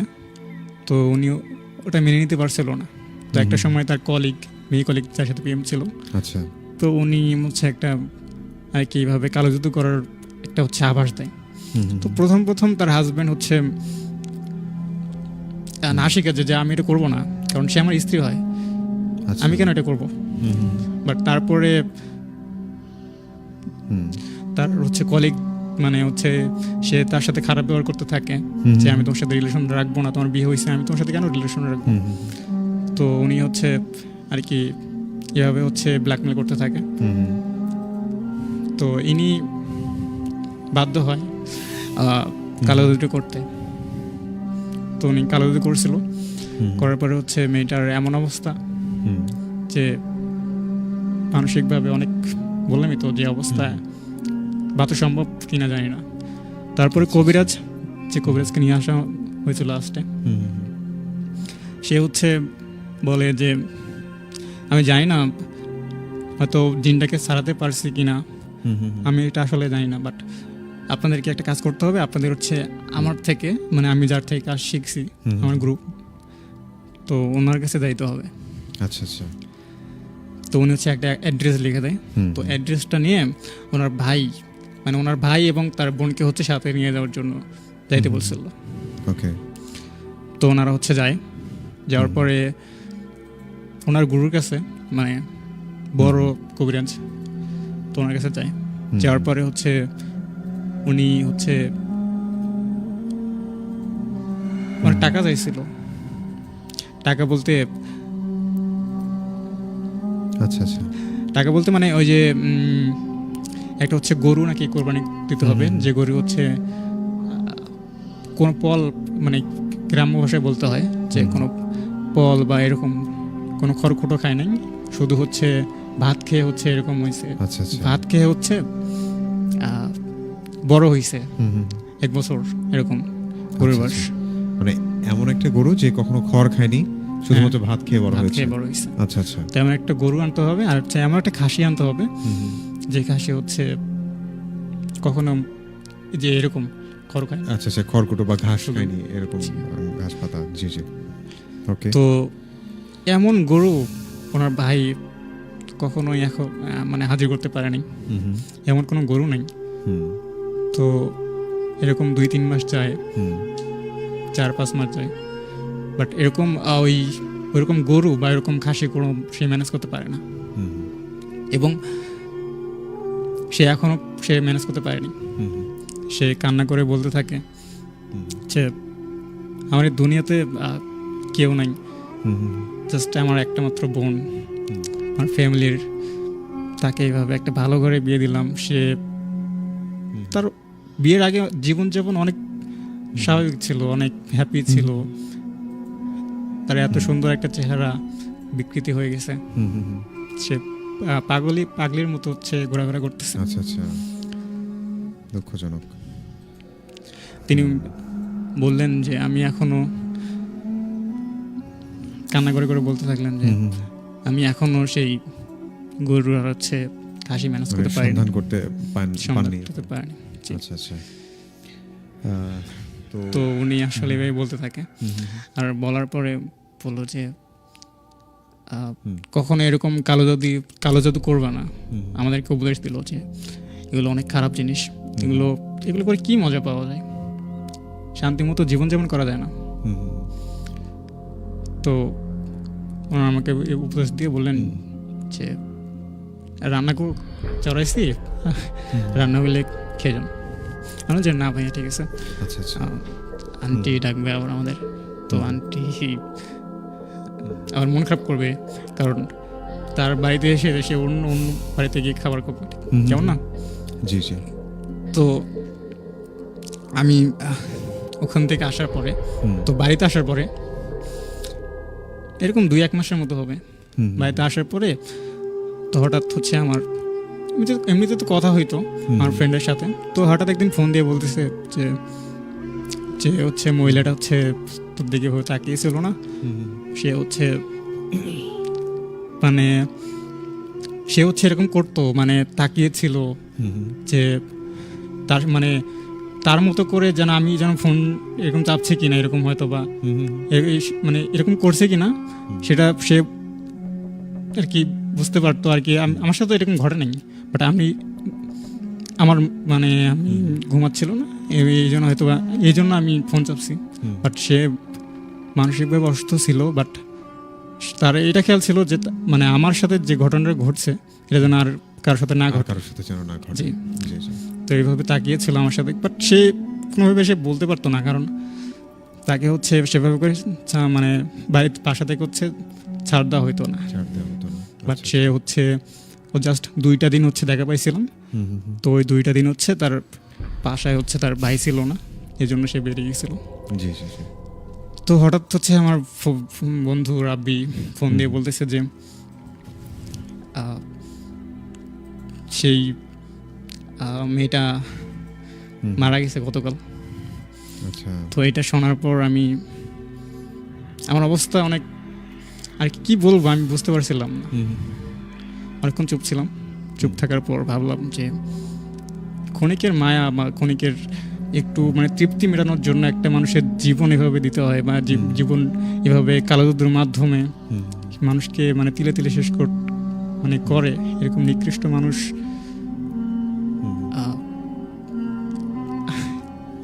কি বলবো আমি। ওকে, অনেক অনেক ধন্যবাদ নীরব। আমরা শুনলাম আপনার সর্বশেষ ঘটনাটি। আসলে এটিও কালো জাদু রিলেটেড একটি ঘটনা। আসলে কালো জাদু প্রত্যেকটা ধর্মেই নিষেধ করা আছে, এবং ইসলাম ধর্মে আমি যতটুকু জানি, মানে যেহেতু আমি মুসলিম হিসেবে, কালো জাদু যারা করে তারা সরাসরি আল্লাহর সাথে শিরক করে এবং মানে কাফির হয়ে যায় তারা সঙ্গে সঙ্গে, এবং সাময়িকভাবে তারা যে উদ্দেশ্য হাসিলের জন্য এই কাজটা করে, আসলে তারা যে এই কাজটি করে পার পেয়ে যায় দুনিয়াতে, এমনটাও কিন্তু না। দেখা গেল যে কেউ একজন ব্ল্যাক ম্যাজিক করলো, মানে কালো জাদু করার পর সেও নিজেও কিন্তু বাকিটা জীবন যতদিন সে বেঁচে থাকে একজন স্বাভাবিক মানুষের মতো বেঁচে থাকতে পারে না, তার সাথেও বিভিন্ন ঘটনা ঘটে। এটা আসলে ইহকাল পরকাল মানে দুই কালের জন্যই আসলে একেবারে অভিশাপ বলবো আমি একটা। তাই এটা আসলে কারোরই করা উচিত নয়। এটা কোনো সমাধান হতে পারে না যে আপনি তার সাথে স্বাভাবিকভাবে বেড়ে উঠছেন না কোনো একটা প্রতিযোগিতায়, বা তো তাই বলে কি আপনি একটা উল্টো পথ নিয়ে তাকে শেষ করবেন এভাবে? এটা আসলে মানে মনুষ্যত্বের মধ্যে পড়ে না, তারা আসলে মানুষের মধ্যে পড়ে না। তো যাই হোক, এমন একটা ঘটনা শুনলাম যেটা আসলে শেষটা খুবই মর্মাহত ছিল, খুবই খারাপ লাগলো। এবং আপনারা সকলে সেই আপুটির জন্য দোয়া করবেন, এবং সেই সাথে যারা যারা দুনিয়া থেকে চলে গেছেন এই কারণগুলোতে আসলে তাদের জন্য দোয়া করবেন। এবং সেই সাথে আমি আপনাদেরকে জানিয়ে দিতে চাই যে এই আজকের এপিসোডটা আপনাদের কাছে কেমন লেগেছে জানি না, তবে আমার কাছে বিশেষ করে অনেক ভালো লেগেছে। আজকের প্রত্যেকটা ঘটনাই চমৎকার ছিল, চমৎকারভাবে তারা উপস্থাপন করেছেন। এবং আপনারা যদি চান আপনারাও আমাদের স্টুডিওতে এসে সরাসরি আপনাদের সাথে ঘটে যাওয়া ভৌতিক ঘটনা অথবা আপনার জানা ভৌতিক ঘটনা শেয়ার করতে পারেন। আমি আমাদের ফোন নম্বরটি জানিয়ে দিতে চাই। আমাদের ফোন নম্বরটি হচ্ছে 01713484465। এই নম্বরে যোগাযোগ করে আমাদের সাথে আমাদের স্টুডিওতে আসতে পারেন। এছাড়া লাইভে আছেন যেহেতু, লাইভের কমেন্ট বক্সে আপনারা জানাতে পারেন আপনার মতামত যে আপনি স্টুডিওতে আসতে চান। আর আরেকটি বিষয় হচ্ছে নেক্সট এপিসোড অর্থাৎ 2025 সালের শেষ বৃহস্পতিবার আমরা ভূতবেলাকে নিয়ে একটা স্পেশাল এপিসোড সাজাতে চাই, যেখানে আপনাদের সকলের সহযোগিতা চাই। আপনারা চাইলে আপনাদের সাথে ঘটে যাওয়া ভয়ঙ্কর ভয়ঙ্কর ঘটনাগুলো আমাদেরকে লিখে পাঠিয়ে দিতে পারেন। এটি আসলে মূলত ইমেল এপিসোড করতে চাই এবং তার মাঝামাঝি আমরা দু একজন অতিথিকে সুযোগ দিতে চাই। তো সে পর্যন্ত যারা যারা এতক্ষণ সময় জুড়ে আমাদের সাথে ছিলেন প্রত্যেককে অনেক অনেক ধন্যবাদ। আপনাদের ভালোবাসা নিয়ে প্রতি বৃহস্পতিবার ফিরে আসি এবং আগামী বৃহস্পতিবারও আপনাদের ভালোবাসা নিয়ে ফিরতে চাই। সে পর্যন্ত সকলে ভালো থাকুন। আমি রাতুল ছিলাম আপনাদের সাথে ভূতবেলা নিয়ে। আসসালামু আলাইকুম।